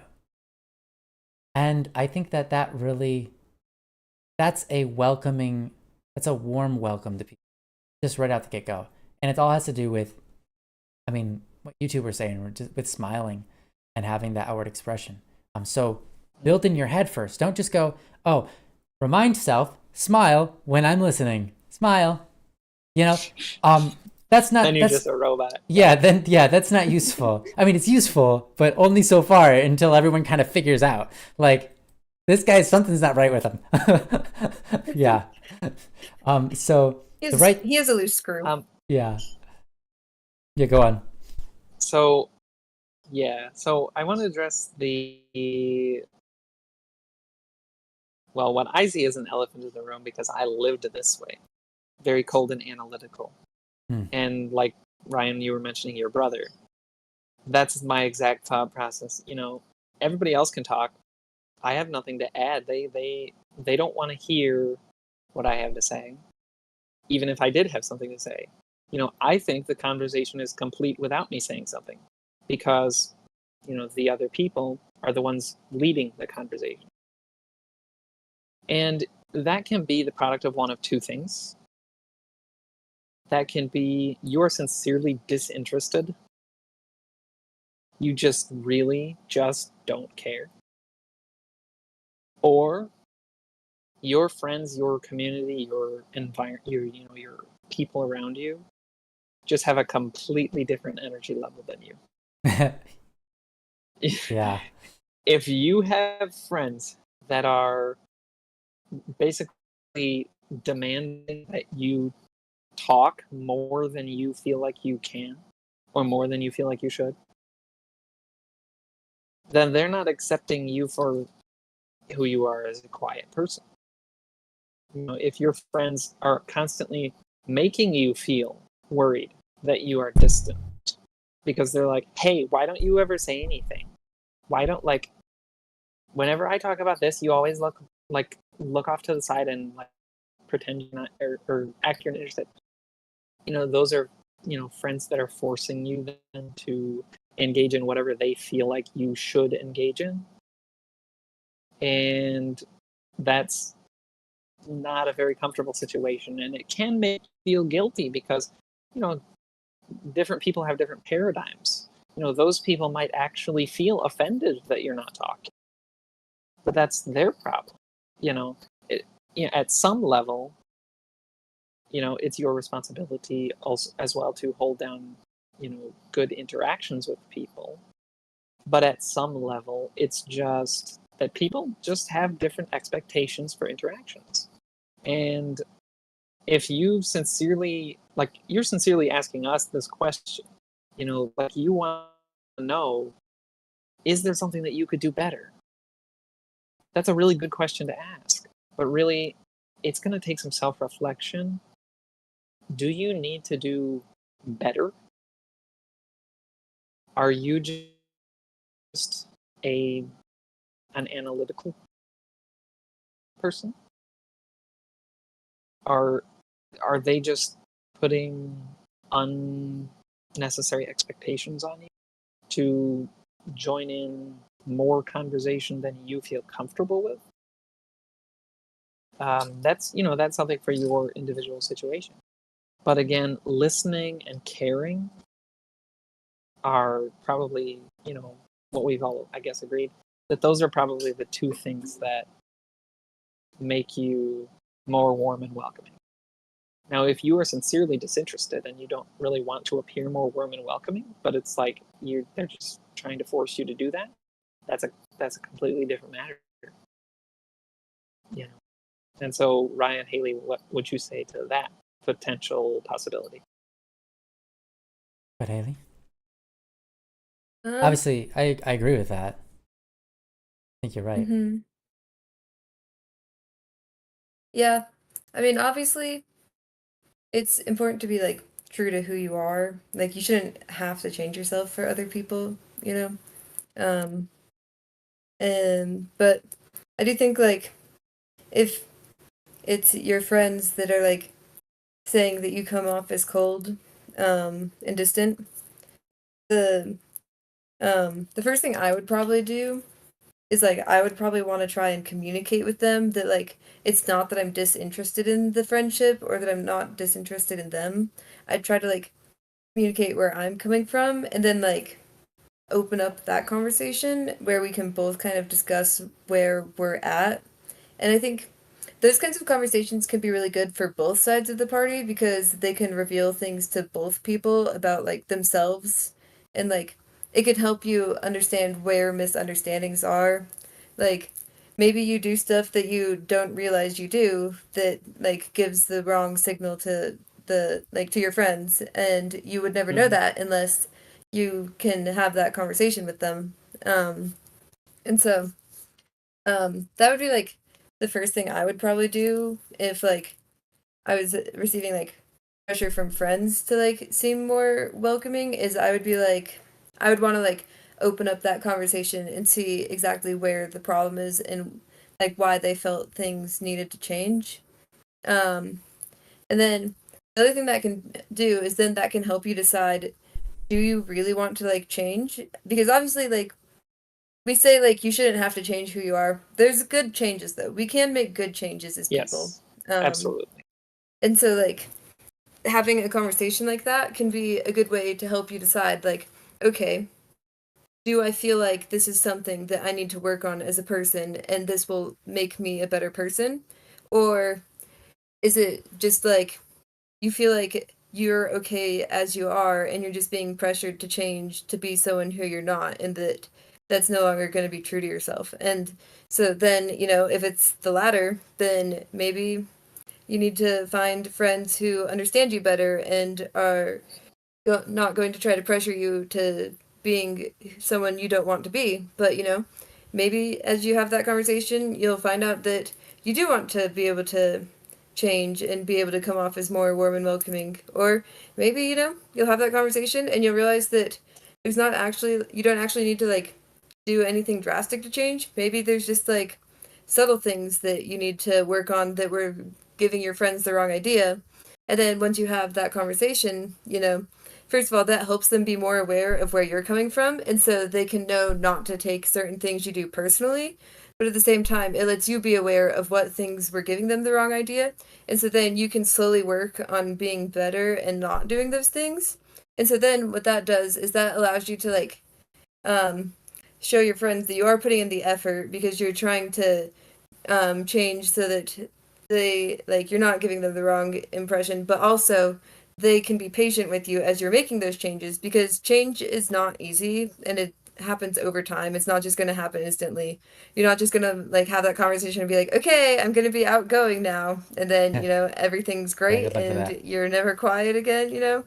It doesn't work like that. Change has to happen over time, and there will still be times as you, like, work on changing that you'll fall back into old habits, but at least if you have those kinds of conversations, it helps people be more aware. And so then you can have more patience, and then it prevents people from being hurt by actions unintentionally. So yeah, I think if it's like pressure coming from like the people around them, that's what I would recommend, is having that conversation to figure out exactly why there is that pressure. And then that lets them decide what they want to do about it and decide if it really is something that they want to work on or not. Yeah. Fair. Absolutely.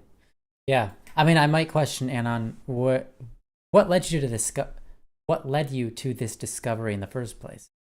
Is it something you read in a book, something you noticed about yourself, something that someone said, something is an amalgamation of many different things you heard and kind of through realization said, I don't really have a whole lot to say, but I want to make sure that I appear warm and welcoming. Or you just kind of noticed other people's way of reacting towards you one way or another. I'm just wondering, obviously you're not here to respond, or maybe you are, but obviously you're anonymous, so I'm not going to call you out. But it would be important to kind of figure out, well, not for me, but it's important, I suppose, to you to figure out how you stumbled upon this discovery. The way they worded it, it's probably, I come off as distant when I have nothing to say.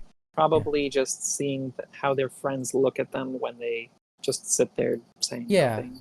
Yeah. Or just, it could just be, being the one person who doesn't talk in a conversation. Sure. Even though they feel like, they're part of the... Yeah. I mean, it could just be anxieties and overthinking too. There's a lot of things that could contribute to it. So I do think that, like, Ryan, what you said is very valid, of like, where did this idea come from, and like thinking about that. Yeah, because you could be all right just doing what you're doing. Because if you're concerned about this, there's a chance that, I mean, you've already got the right frame of mind. You want to come off as welcoming and warm.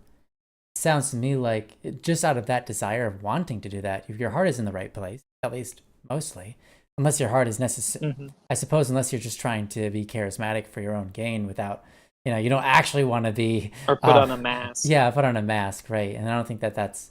Well, I don't imagine that's the case that you're coming. Right. Clearly, they're trying to start a pyramid scheme, but they need the charisma to do so. Yeah. It's like, I want to start a pyramid scheme, but I don't want to talk. What do you have for me? Learn to talk. I want to get a job in sales, but I don't like talking. Yep. One last thing I have for you. It's a couple of things, but it's the last thing I've thought of. When you're entering into a conversation with somebody, one quick don't is, or I guess do and don't. I would recommend drop everything and don't walk away. So if you're in a conversation and you want to make sure they know that you have their attention, it's very easy to listen to someone and do something else at the same time. But if you do that, you will not appear to be listening to them, right? You might be listening fully, but to them, they see you and they're like, they're not listening to me. They're doing this other thing. So one little quick tip is drop everything. You want to appear warm and welcoming and interested and form that relationship bond with them that's that they can trust you, right? Things like that. Be willing to drop the tasks you're doing to listen to them, even if you can do them both at the same time. Secondly, if there's something like it goes right in line with it, but it's like, if you think of like, oh, I'm going to do that while we're talking, since we're just having a conversation anyways, but it requires you to walk away, don't do that. Don't walk away from people when they're talking. It's not just rude. It's not necessarily rude. But it sends them a message. Even if you're not trying to send this message, this is the message they often receive, is they don't care about what I have to say because they just walked away from me in the middle of me talking. So just that. Another couple of things you can do to help create that friendly, warm welcome, I'm interested in what you have to say, you're important to me, is two things. Well, I'll turn into three. Physical touch. It's okay to pat them on the back, give them a hug, squeeze their shoulder, whatever, right? Some forms of physical touch are like literally night and day in a relationship. I have a friend, Joe. You guys all know Joe. And I remember somewhat early on in our relationship, he was willing to just like pat me on the back, be like, hey man, that was awesome, way to go. Just pat me on the back. Or, not be afraid to shake my hand or whatever, right? And it's something he had to learn because that's really uncomfortable for him. But he started doing it, and it made me feel like this person sees me as a human being. Like, he's willing to touch my being in a friendly way. And it was like I felt respected. I felt noticed. I felt like he recognizes I'm here, right? And he put physical effort into giving me that pat on the back or the shoulder or whatever, right? Obviously, you don't make it weird, of course, but just and it's not a weird thing. As human beings, we're born into this world as flesh, and we are touching things, and our moms touch us and hold us, and that's the way we are for the first many years of our lives. Everything's touch. And so don't be afraid to send physical vibes to people like, hey, I like you, you're an awesome person. And just like be willing to like butt into them, like friend, like you're a friend, kind of shoulder them or do a little whatever, hip bump or whatever kind of stuff that you think is nice, because that gives them this like I'm important feel. Right. And the last thing, which I'm turning into two things, compliments. You don't have to say much, but if you can take time to compliment them on something that's meaningful to them, that's huge. That's like the biggest thing. And the second thing, it writes right off of that, is to edify. And edifying is complimenting people who are not currently present. If you can use your words, the very few that you use, it's even more important than complimenting. If you can use your very few words that you use to compliment someone who's not even there, edify, that's what edifying is. Edify somebody else, right? That is so big because they know the kind of person that you are. They know that you're the kind of person that doesn't talk bad about people behind their back, but good about people behind their back. They can feel like they can trust you because they know that you're the kind of person that thinks good about them behind, whatever. And what you do is you uplift other people in your community so that when they get into a conversation, they're uplifted with each other and they have respect for each other. And you just uplift your whole community by acting like that. And so one of the best things you can do in life, seriously, in conversation, if you're only going to use a few words, edify your community, edify the people that they know or the people they have yet to meet, so that when they meet them or that when they meet up with them, they have a high standard for how they treat that person, and they can remember the things you say, and they'll remember you, and they'll just be like, wow, that person, they just kind of know who you are and what your soul is and what you're about, and that you care about people and that you care about them. Even though you're not even complimenting them, you're complimenting somebody else. They feel that you care about. And then you can edify them, or you can compliment them, their face. But that one's huge. That one it's like the opposite of gossip, right? It's like literally the best thing ever. So, yeah, that's what I got. Anything you guys want to add on to that and finish off with? I had something, but I forgot. It was donuts. You know what? It probably was. Nailed it. The best way to see warm and welcoming? Just give people free food. Oh, wow. That's probably, honestly, yeah. Money you buys offer people friends. Snacks, right? and you'll be like the most popular person. Yeah, that's true. Yeah, just come to your community with a bunch of chocolate bars and Rice Just Krispies. walk in with a loaf of bread. There you go, a loaf of bread. I think Haley's hungry. Yeah. I did say donuts first, but yeah, Ryan's the one who brought up donuts. yeah. Yeah, but I was really just donuts. I didn't thing is I was reading your mind before you got to it is all. Oh yeah. You know, he intercepted your brainwaves. That was it. Yeah. Yeah. But I'm just saying, you know, people who like give out free food, they like no one will complain. They will love you. They'll like follow you around like a puppy because they love you. That's right. J-Ho with string cheese, I just imagine a warm, like this string cheese has been sitting in someone's pocket, so it's like a little too warm, and it's like and you unwrap it and it droops. You know, like, and you're waving it around and just flapping back and forth, and you're like, "Hey, man, you want a piece of string cheese?" And you're like, "Here you go, buddy." And it's like, and they're like, I think I'm quite all right. Come on, man, everyone loves string cheese. It's warm, welcoming string cheese. Warm welcome. You want some warm string cheese? Oh, that's awful. Warm and welcoming. That's so true. Yeah. Oh, yeah, they are super cool beans. August stars, you're so right.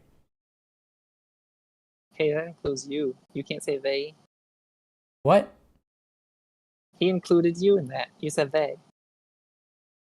I can speak in third person. Ryan can speak in third person.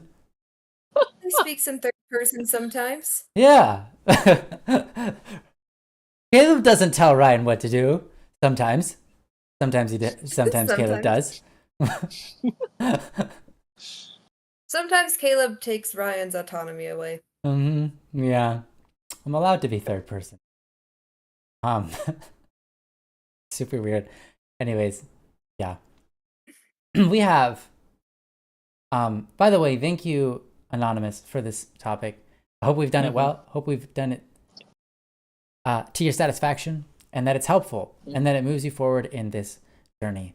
And you might find that, hey, you know what? I didn't need to move forward in this journey at all. I just needed to just relax, and I'm already good.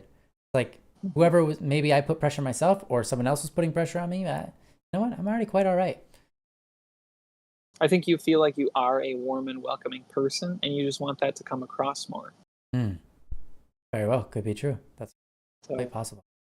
Right. So check your environment, check your friends, if they are facilitating that or not, and then check yourself, what you can do to facilitate that. And then caring and listening are the two big ones. So.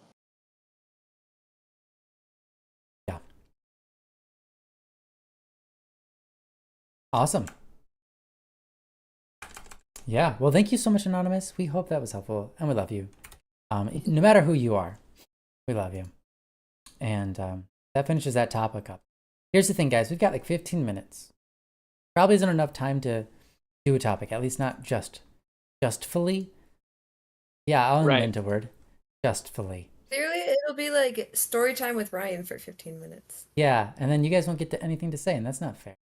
So maybe I will just be quiet, and you guys can do the whole bit, and I'll be like, "This, what they said is right," and then close it down. Yeah. Or we can advertise, "Hey guys, welcome to Don't Worry Wednesday. This show you've been experiencing has been lovely, hasn't it? How about you get your own topic up on this show? We are running low. We have only 2 topics that we can currently do. So feel free to go ahead and post a topic if you have one, even if you think it's a little silly. Oh, I lied. We've got a topic in here right now. So we've got three topics total. But the more topics, Ryan, I don't think that invitation was threatening enough. You're supposed to like make it a threat. Oh. You're like, hey, you're hey.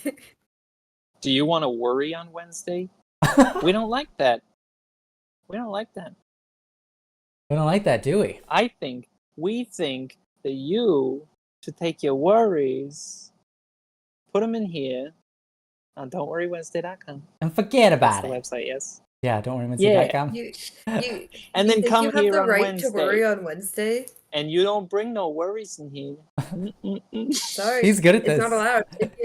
If you have worries on Wednesdays, we will track you down and find you and drag you into the show, and then we will like force your topic out of you, and then your worries will be gone. Okay, Haley's was a little creepier, but I like it. Me and my little friend, we're gonna show up at places where you think you're gonna show up. But you're not gonna show up there, are you? No, you're not. No, you're not, because you're gonna be at I'll show up with my self-love stick. Just putting a topic up for us, eh? Did they say eh? No, that's Canadians. I just threw in a Canadian remark on top of a Italian mafia. No better. Italians say no? No? Yeah, that's they say no, yeah. I'll track him down with my self-love stick. Self-love stick, yes. It looks very much like a bat, but it is not a bat. It is a self-love stick. Can you assault people with the self-love stick? Or is it only for self? No. If someone else isn't loving themselves enough, then I can hit it with them, and it will give them self-love. Ah, okay. It's encouraging to other people's self-love. Yes. Yeah. If you take your love, so like obviously, I can use it on myself, right? Like I could hit myself if I'm not loving myself enough. But if other people aren't loving themselves enough, I can also hit them, and it'll make them love themselves. Okay, so let's say you do that, right? Can you follow it up with a stop hitting yourself? Stop hitting yourself. Can you say that even though you're the one hitting them because it's self-love? I don't think the stick acts as an agent of themselves. That's a bummer. I think because then they kind of have they could sue us. So no, we put a disclaimer in it. Don't worry. Here's the thing: it doesn't act as a physical agent of self, but it acts as like an emotional agent of self. So like, yeah, all right, fair enough. Why would they ever sue me for assault if I'm making them love themselves more? Right. I'm just bringing them a happier life. Hey, if it works, then it works. Sign here so we don't hit you. All right, thanks. Now we can hit you. That's what we're gonna do. If you guys don't come, don't worry, Wednesday, and send the topic. Disclaimer: we will not really hit you if you send in a topic. Or if you don't. You just disclaimer: we won't hit you if you. Disclaimer: we won't hit you if you send in a topic. Implying what? A disclaimer or a threat? Yeah, exactly. That's more of a threat than a disclaimer, isn't it? Good. Amazing. Perfect. Well, hopefully that got some people what's the word? Inspired to not worry by means of posting a topic of their worries. Disclaimer: we are not professionals in the field of hitting you or anyone else. That is true. That is true. I can't argue with that one. I am neither a wrestler nor a police officer. I have no martial art training. The last time I hit anything or anyone. I don't know the last time I hit something. I don't even kill bugs. I don't really kill bugs either. Except for mosquitoes. But mosquitoes are fair game. They're the spawn of Satan. Okay, here's my policy. As long as the bugs stay out of my space, then it's not fair to kill them. If they invade my space, then it becomes fair game because they're basically declaring war. Yeah. Sorry, every time you say MySpace, all I think about is the website. Sorry, what'd you say, Caleb? Haley is a territorial creature. Oh, a territorial creature. Yes. You know, I just don't particularly appreciate... See, and here's the thing. If it's a fly, I'm probably not going to murder it. I'll just shoot it away. It's more so, like, if it's, like, a bug that will, like, infest your house, those should be burned with fire. Those get lumped in with Satan spawn mosquitoes. Like, you know... cockroaches, bed bugs, carpet beetles. I feel like those things should just be burned. Okay. I agree to disagree, and I love all the insects. And I also love my house enough not to accidentally set it on fire. But yeah. That being said, yeah. Here's the thing. I would gladly take the mosquito over like the cockroach. Oh, not me. Cockroaches can live in my house. I will not tolerate a mosquito Because I don't like Satan. But you know what's scary? Cockroaches? First of all, they're immune to radiation. Radiation will not kill a cockroach. That's okay. And also, okay, so fire you're not only gonna burn your house down, but not- you're gonna nuke. Here's the other problem. Fire is also not super effective against cockroaches because so long as their exoskeleton remains intact, the fire won't kill them. So your problem with cockroaches is that they don't die when you try to kill them. Just don't try to kill them. They're fine. No, they invade Problem your solved. house and then they like poop Just all don't over your try. food, and then your house is like filled with like cockroach feces. Do not try, and you will. Don't try. All right, Meow says, my topic is time sensitive, so I kind of want it covered today, but if not, that's okay. So, Okay. Caleb, I think you have time constraints on how long you can be here. Is that correct? Yes. Okay. I'm in my room that I share with my brothers, so I will need to either leave the room or end the call. Okay. Haley, you have time constraints. I do not. Do not. Okay. I don't either. What we could do for you is, I'm willing to go over. Caleb, let's give the floor to Caleb first, and then Caleb is free to leave or take his phone out or whatever he has to do. Okay. Is that all right? Yep. Okay. Then I'm going to post the topic here. Thanks, Mielido. And we'll do our best. And we won't try to rush it too much because you're important. This is the uncurated version of this, so it's just a wall of text, but it looks pretty because he made it pretty.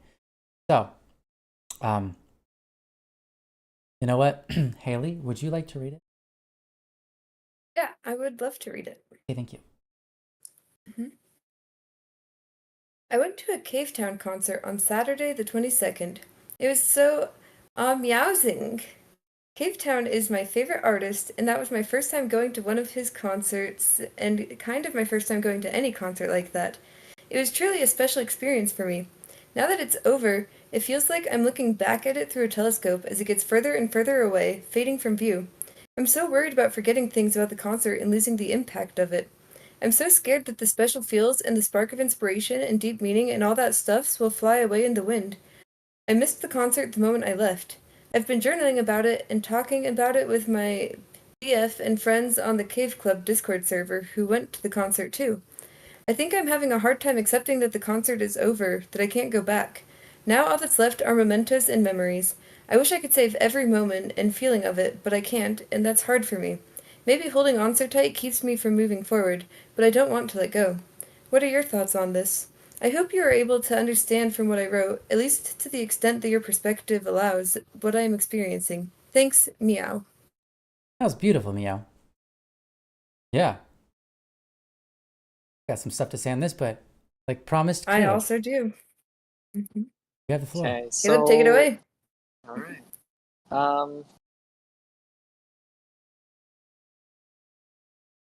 I can't say that I've had this with an experience like that. I've had it with friends, though.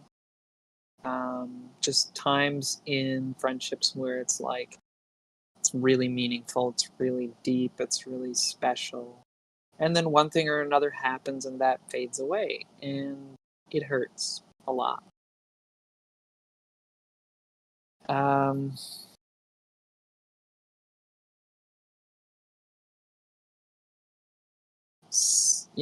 Those mementos and those memories that you have, they're really meaningful to you, and they might lose their meaning over time.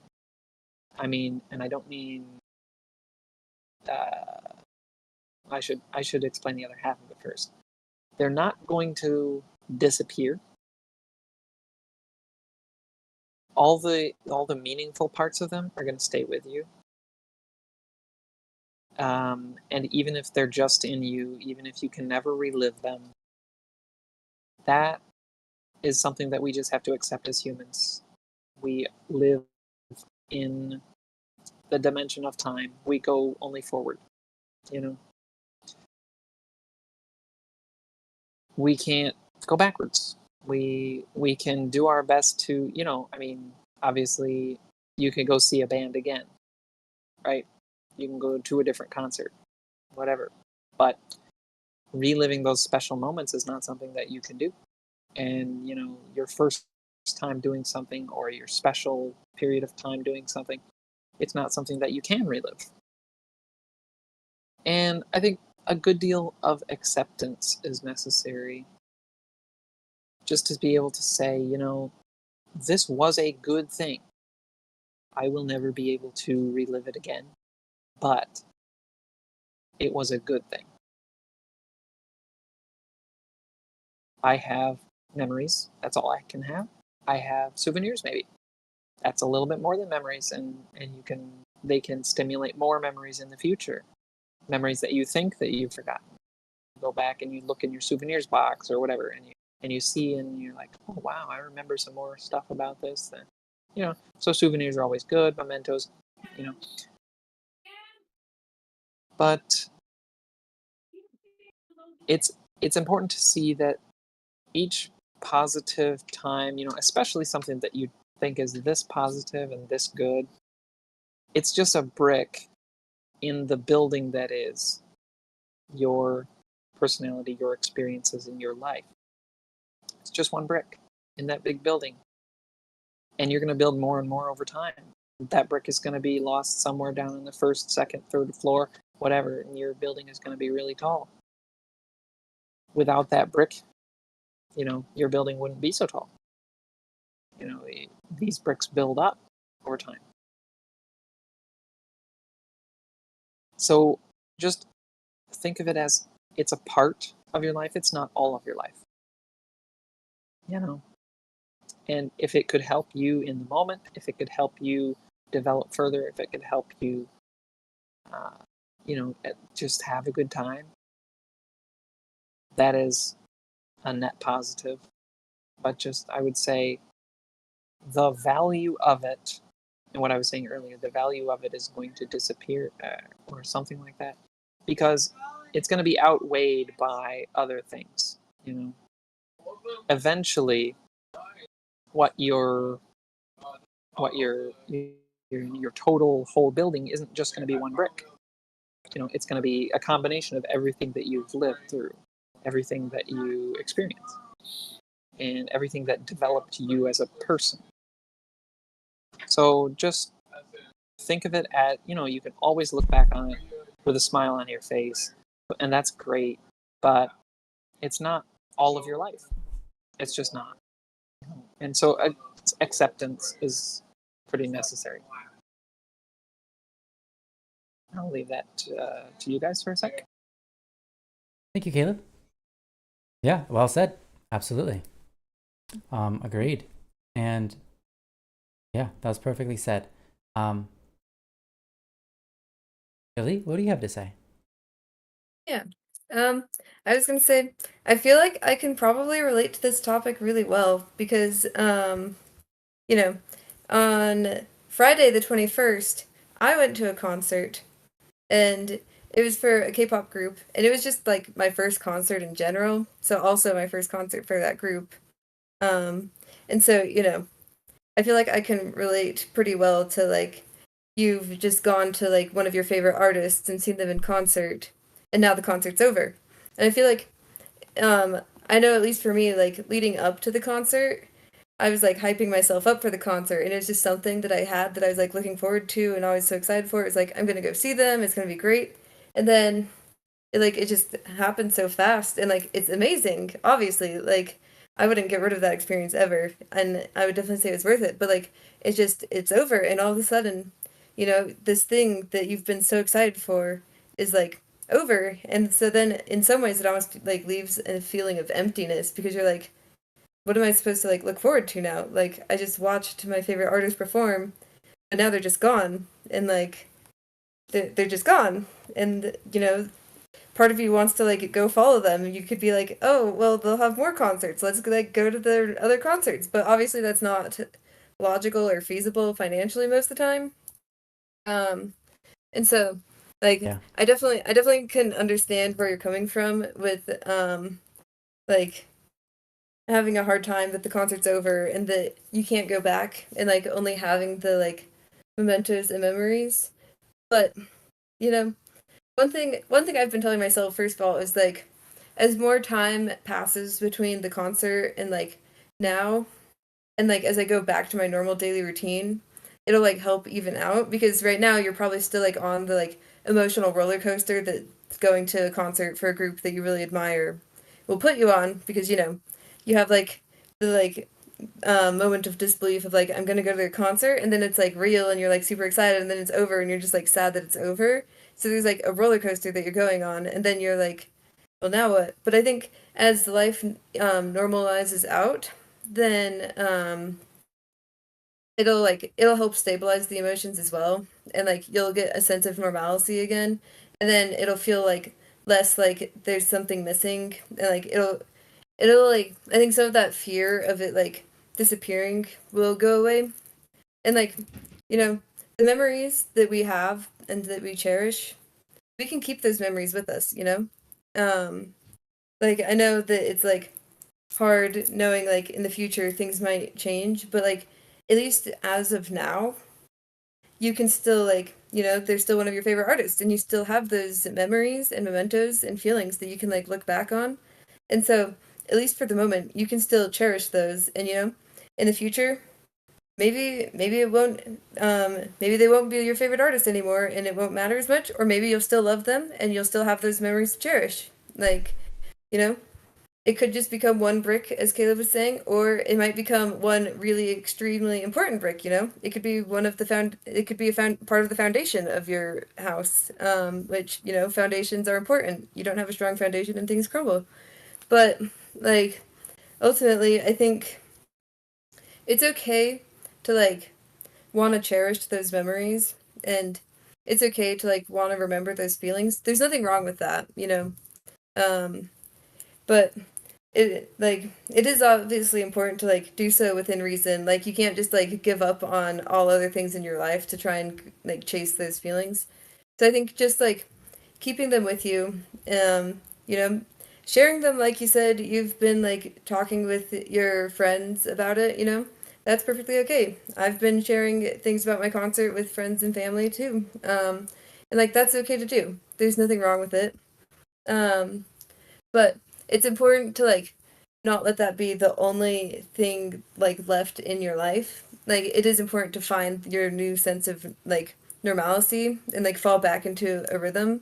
And then, it'll I think it'll help and then you'll be able to like keep those memories and they'll be precious to you, but they're not going to be the only thing like for you. And so you'll be able to move forward while still being able to cherish those memories.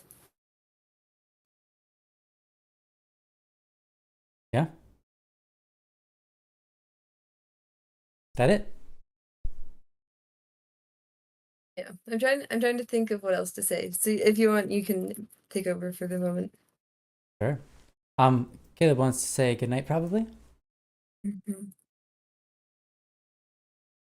Yep. So it's been fun. I have to go. So. Yeah. All right. Good night, everybody. Good night, Caleb. Night. Blessings. Hope you have a wonderful evening. Yep. Thank you so much for being here. Love you guys. Bye now. Bye. Yeah. Oh, now the thing is weird. So there you go. I fixed it. Unfortunately, the chat no longer shows up. I couldn't get the chat to work, and I've tried it multiple things, and no matter what I do, I mean, I see it visible. For some reason, it just doesn't show up, and I'm not. Oh, wait. Oh, there it is. Nope, that's the other one. That's why it worked. Silly me. Okay.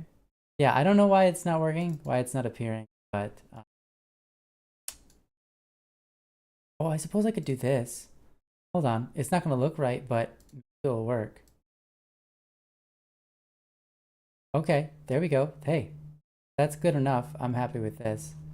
I can just get it locked into the right spot. And we'll do that for now. All right. There you go. There's a temporary solution. Wrong size, but it's the right thing. So it's in the right area. It works. Yeah. You can enter the call while muted. Oh, Thank you, sweetheart. But we're good. We got it. Appreciate that. That was a really good idea, though.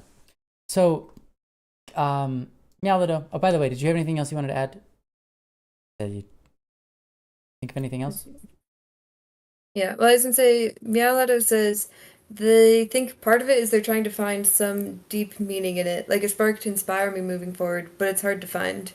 Yeah, I can understand that. Like, again, you're going to see one of your favorite artists. I'm sure your artist inspires you with their music, a lot of times we find inspiration in like what our artists what our favorite artists put out. And so I'm sure like going to the concert, part of you is like expecting to like find something more in the concert that you don't necessarily get just listening to the music. Mm-hmm. And then, I feel like in some ways there is something more, but in other ways there might not be as much as you might originally expect yourself, lead yourself to believe.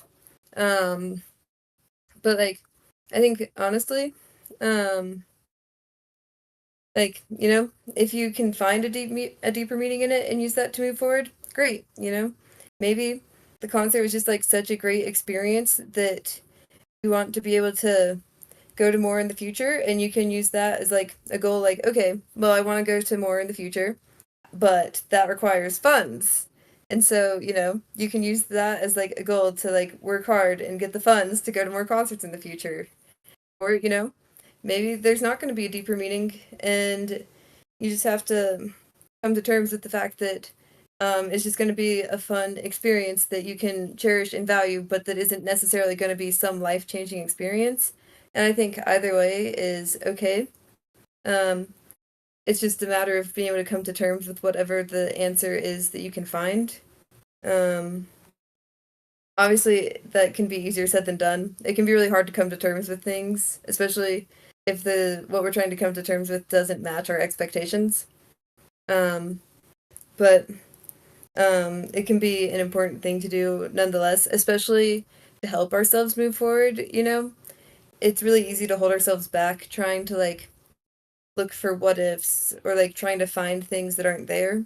And so I think it's okay to like take some time to like reflect and look back and see if there's something more there for you, but just don't dwell on it for too long. And if there's not something more that you're finding there, then it's important to learn to be okay with that and to like recognize that the concert can be an amazing experience that you can value and cherish without it having some deeper meaning that's going to change your life.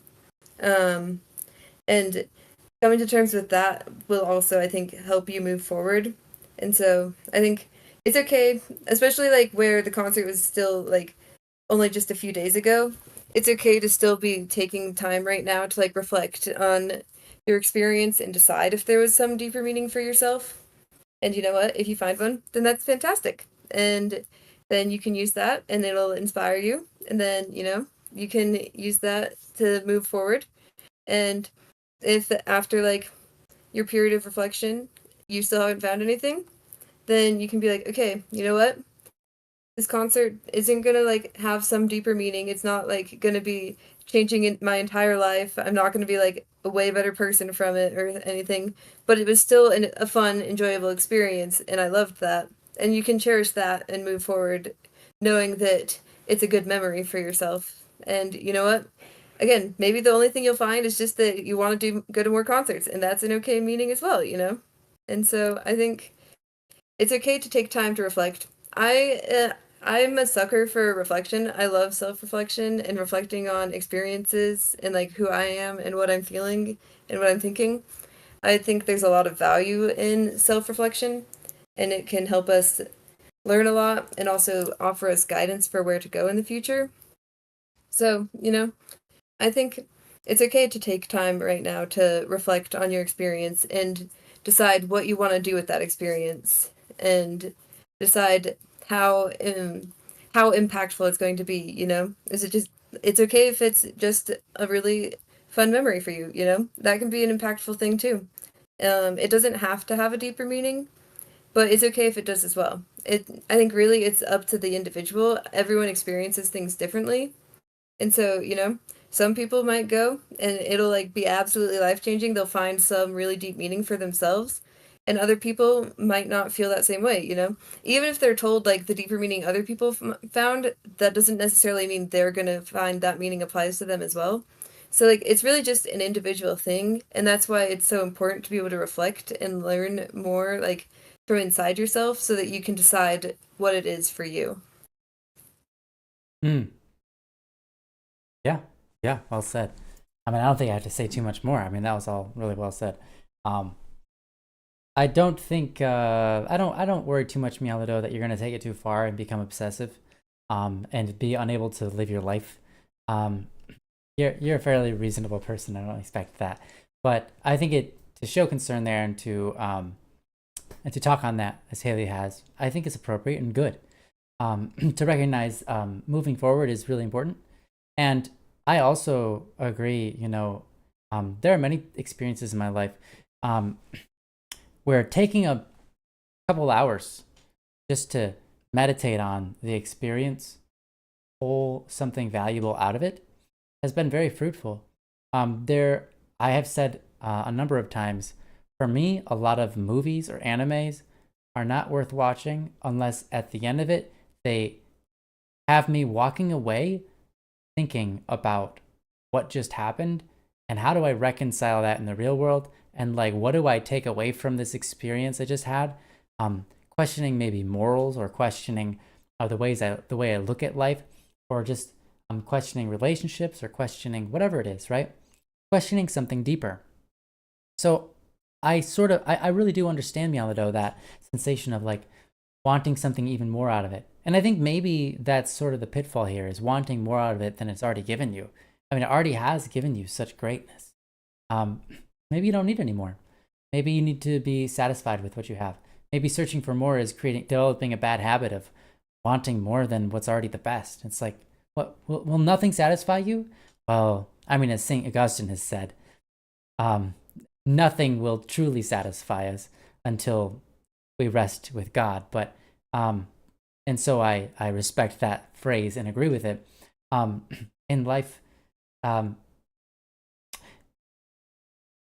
it's important to be satisfied with what you're given, or at least be grateful. Even if not satisfied, grateful. Just be really grateful. And so, if I were you, if like Haley said, you think about it for a while and you don't come to anything, move on and be like, you know what? The best thing I can do right now is just be grateful. Be so thankful. Just be so thankful. And for me, that means praying about it, and just praying to God and be like, thank you, God. Thank you for that experience. Thank you for the wonders of the world you've made, that we can enjoy things like sound.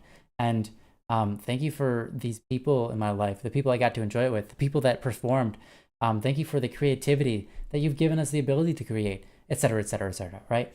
For me, I would just be thankful and glad and happy. And that's good enough. That's something important. And which is kind of along the lines of what Jeho was saying as well, which is, sometimes it isn't necessary that there is something more. The more important part is to just be thankful.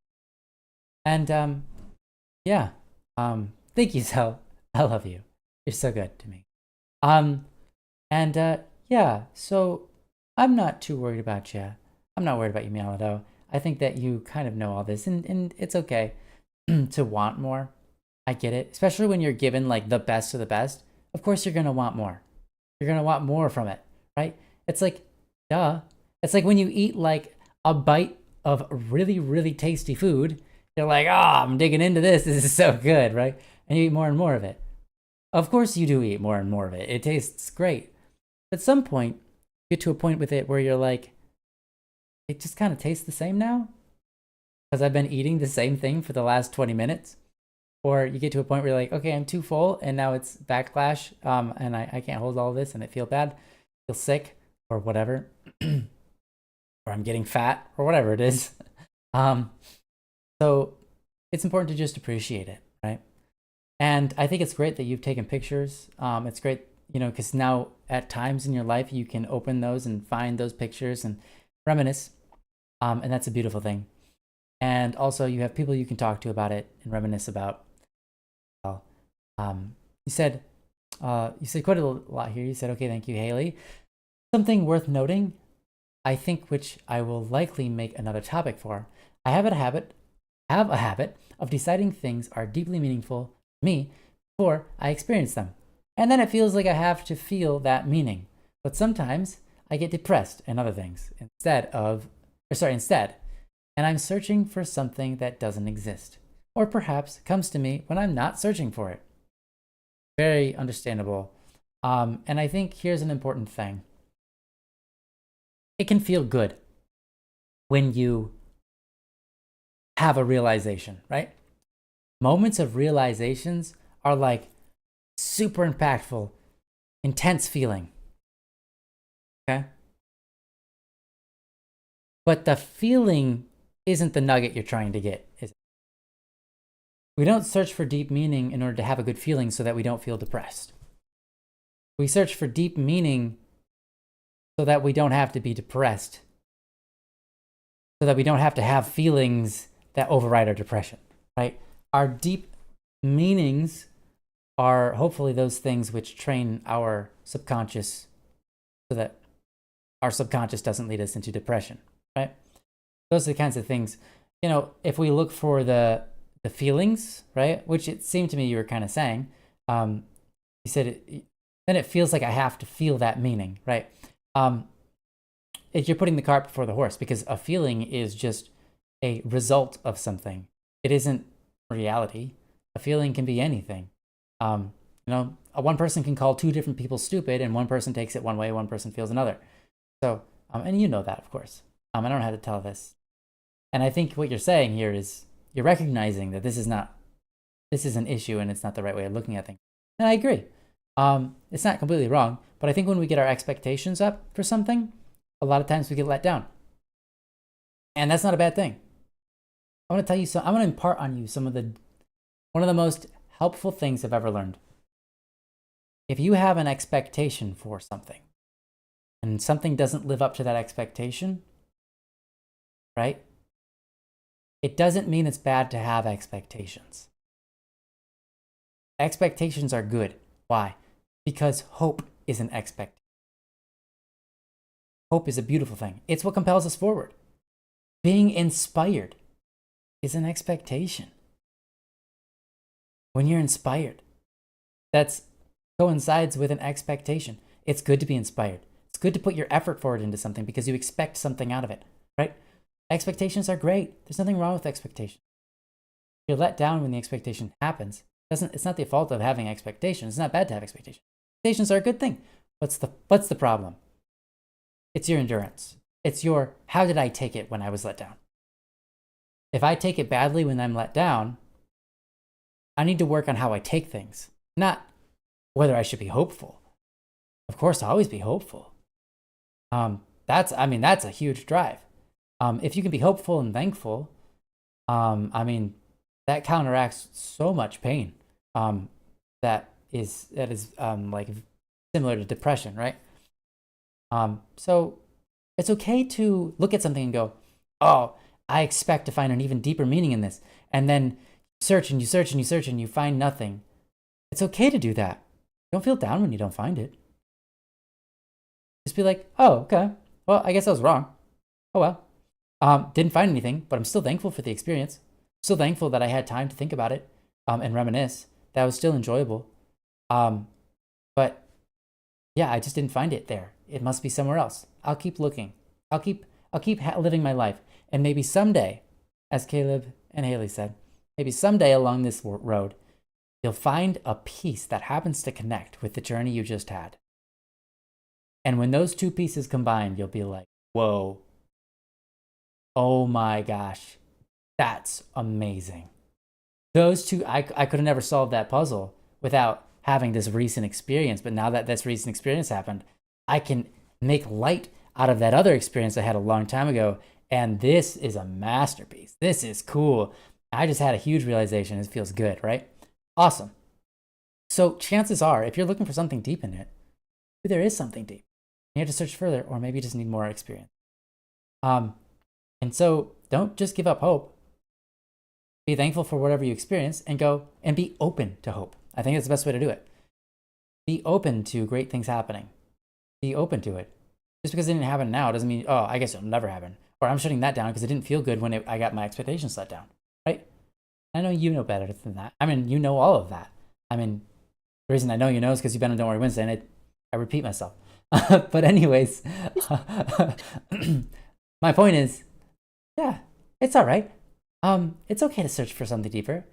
And if you find nothing, that's okay. Totally great. I'll just enjoy this experience and the life you've been given to have. That's super cool. That's what I gotta say, man. That's awesome. I'm happy for you. I'm so happy you got to have such a bright and inspiring and deep and meaningful experience. Even if you felt like it could go even deeper. Feel inspired. Use that inspiration to go forward. Right? In life, the only thing we can ever do is enjoy the present and go forward. Right? Navigate the present and go forward. Maybe you won't enjoy the present, but navigate the present and go forward. You can't go backwards, right? And you don't want to. You don't want to go backwards. That's always a bad thing, right? I want to go backwards. Of course, we want to relive memories. We want to relive that scenario, but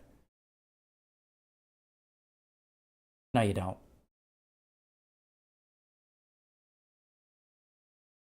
Now, you want that experience to be just as it was. You don't need to relive it. You need to continue forward. Take it with you. And I think that is the way to go, right? That's the way you move forward in life on a high note and keep it on a high note, right? You allow it to pass, you're thankful for it, and you remember it, and you take it with you, and you let it inspire you. You let it shape you a little bit. You let it change you, and you let it move you forward and start your next project, or give you that inspiration to continue your project, or give you new ideas, or just even a new way of approaching the people you have around you with a greater, bigger smile. Right? I think that's what those experiences can be for. So, with that said, Haley, do you have anything else you want to say on it? I enjoy presents as well. I really liked what you had to say there, and I really liked your emphasis on how it's important to have like expectations and to have hope.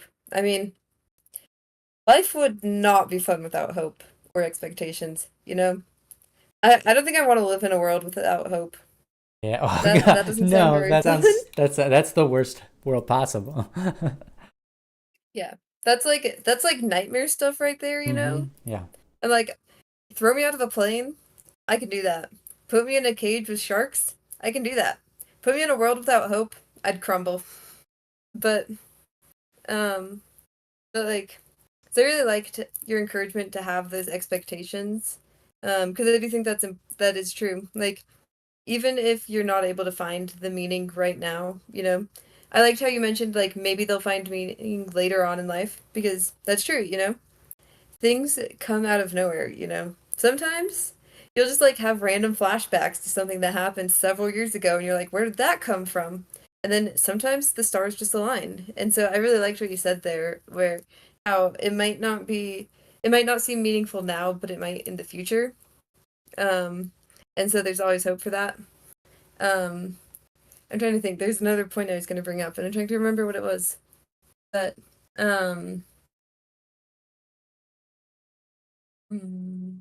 but yeah, so I really liked how you talked about that, and sorry, my mind's gone like really blank for a moment. Let me think for a moment. What was it that I was going to bring up?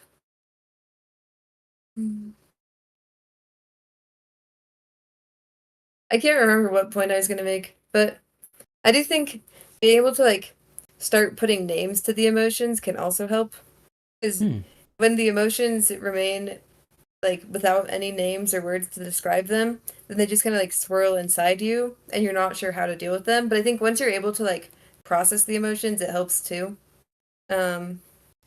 Which, you know, is also going to just come with time.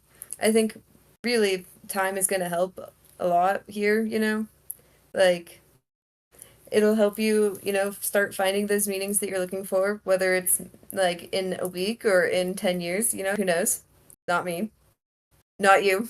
None of us are psychic. We don't know the future, unfortunately. Or at least I don't think you're psychic. I could be wrong. Forgive me if I'm being too presumptuous. I don't think it's psychic. I think it's Um, mystic. Mystic? Is it mystic? Wait. Well, psychic means you can read people's minds, but not the future. I think. Oh, you're right. No, there's a word for being able to read the future. What is that word? It doesn't matter. It doesn't.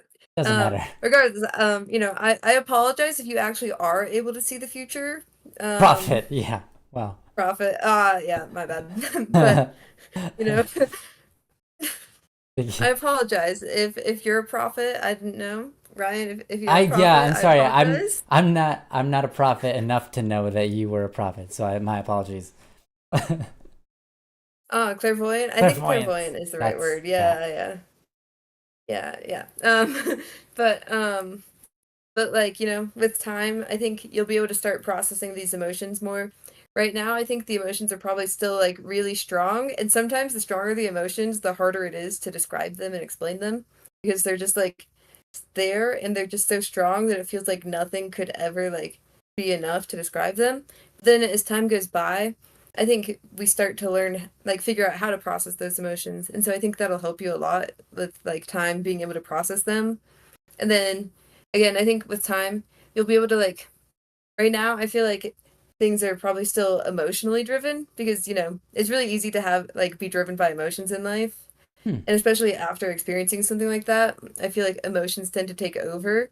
Yeah, but I you have an think emotional with high. time, yeah, but I think the time will also help you like start to bring logic back into the picture, and that'll also help you a lot as you're like searching for meaning because obviously emotions can help with searching for that meaning, but logic can help too. I think logic is important to balance out the emotions.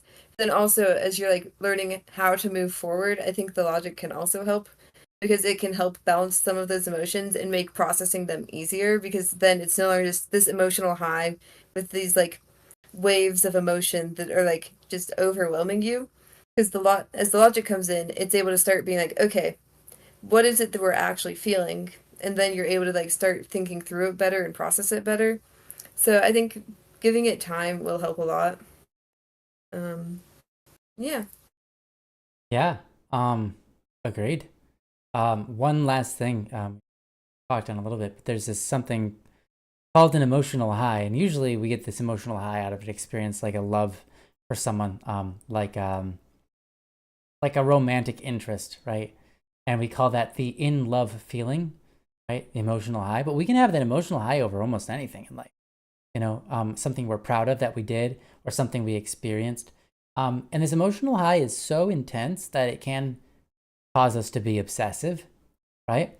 And that obsession can cause us to lose track of other things that are going on in our lives that are important and we should be focusing on. It does happen. So I don't know. Just a little, be mindful of that. Be mindful of what you might not be noticing. So I think that's why what Mianglio said, just be thankful also for the other things around you that are happening, not just that one event, is super helpful because it calls into mind those things and those maybe those call it responsibilities that we have that we're supposed to be fulfilling, or those opportunities we have that we might not notice if we're too obsessed about something. That happens a lot, where we're too obsessed to notice the opportunities we're too obsessed with one thing to notice the opportunities in front of us. So, yeah, if you feel like you're a little obsessed about it, that's completely natural, normal, and it's what happens after an emotional high. And feel free to experience that a bit. Just don't allow the obsession to be a poison, because that's literally what the poison is when you eat too much of something that's not good for you, which is literally everything. You can get water poisoning, you can get anything poisoning if you eat too much of it. Obsession is the same thing. You poison your mind, or poison your life, your activities and stuff by being obsessed with something. You can absolutely poison your relationships by being too obsessed with a particular person, for example. An obsession comes out in ways where you're like stalker or something like that, right? So yeah, just live your life and be super thankful, and be thankful for the other things in your life as well. Oh my gosh, Nihilus, are you kidding me? You can stop by now. after we're 30 minutes over a normal Don't Worry Wednesday, and you're going to hop in here and be like, hey, I'm here, and you've got an outstanding topic that's been here forever, and we're probably not even going to do it because it got solved ages ago. Alice, I love you. Hi. Welcome. And that is, I'm only you're awesome. I love you. Yeah, but thank you, Mielado. That's all I have. You're super awesome. Thank you for sharing this, and I'm so happy for you. I think that's so cool. I'm excited for you and for you take this. And Haley, do you have any final last thoughts before we close down on Don't Worry Wednesday? No, I think that's a cute stuffed covered animal. everything. Oh, thank you. This is Butterscotch. I also have Butterscotch. What a perfect name. This one's Butterscotch. And then Emmy over here is my newest addition. Cute. Aww. I love it. This one is, I'll show you. This one is my right foot. It's cute. And this one is my left foot. It's cute too. They look like that. They're cute. Yeah, there you go. It's cute. My wife has matching ones. They're white. Aww. Where are my squishies? Cute. I'm sorry, they're in the other room. We're moving. We've been moving for the last 2 weeks. So yeah, they're everywhere. But I got them in the other room. They'll probably be over here soon. So the other room is the comfy room. So we have all the stuffed comfy things there. Yeah. Currently, the rest of my stuffed animals are out of reach, but it's probably a good thing because that would put us even further over. Wow, that's great. Yeah, that's good. It's just out of reach. Nylas, congratulations on graduating. That's so awesome. Proud of you, man. Yeah, wow. Way to go. That's college too, so that's a lot of work. Congratulations. So yeah. Yep, well, thank you so much everybody for joining us on this show tonight. Thank you for all of your love, your support, and you just being you. You guys had great comments, both in the just chit chat forum, but more importantly, even more so, rather, in the help region. You guys had a lot of really good things to say. Thank you.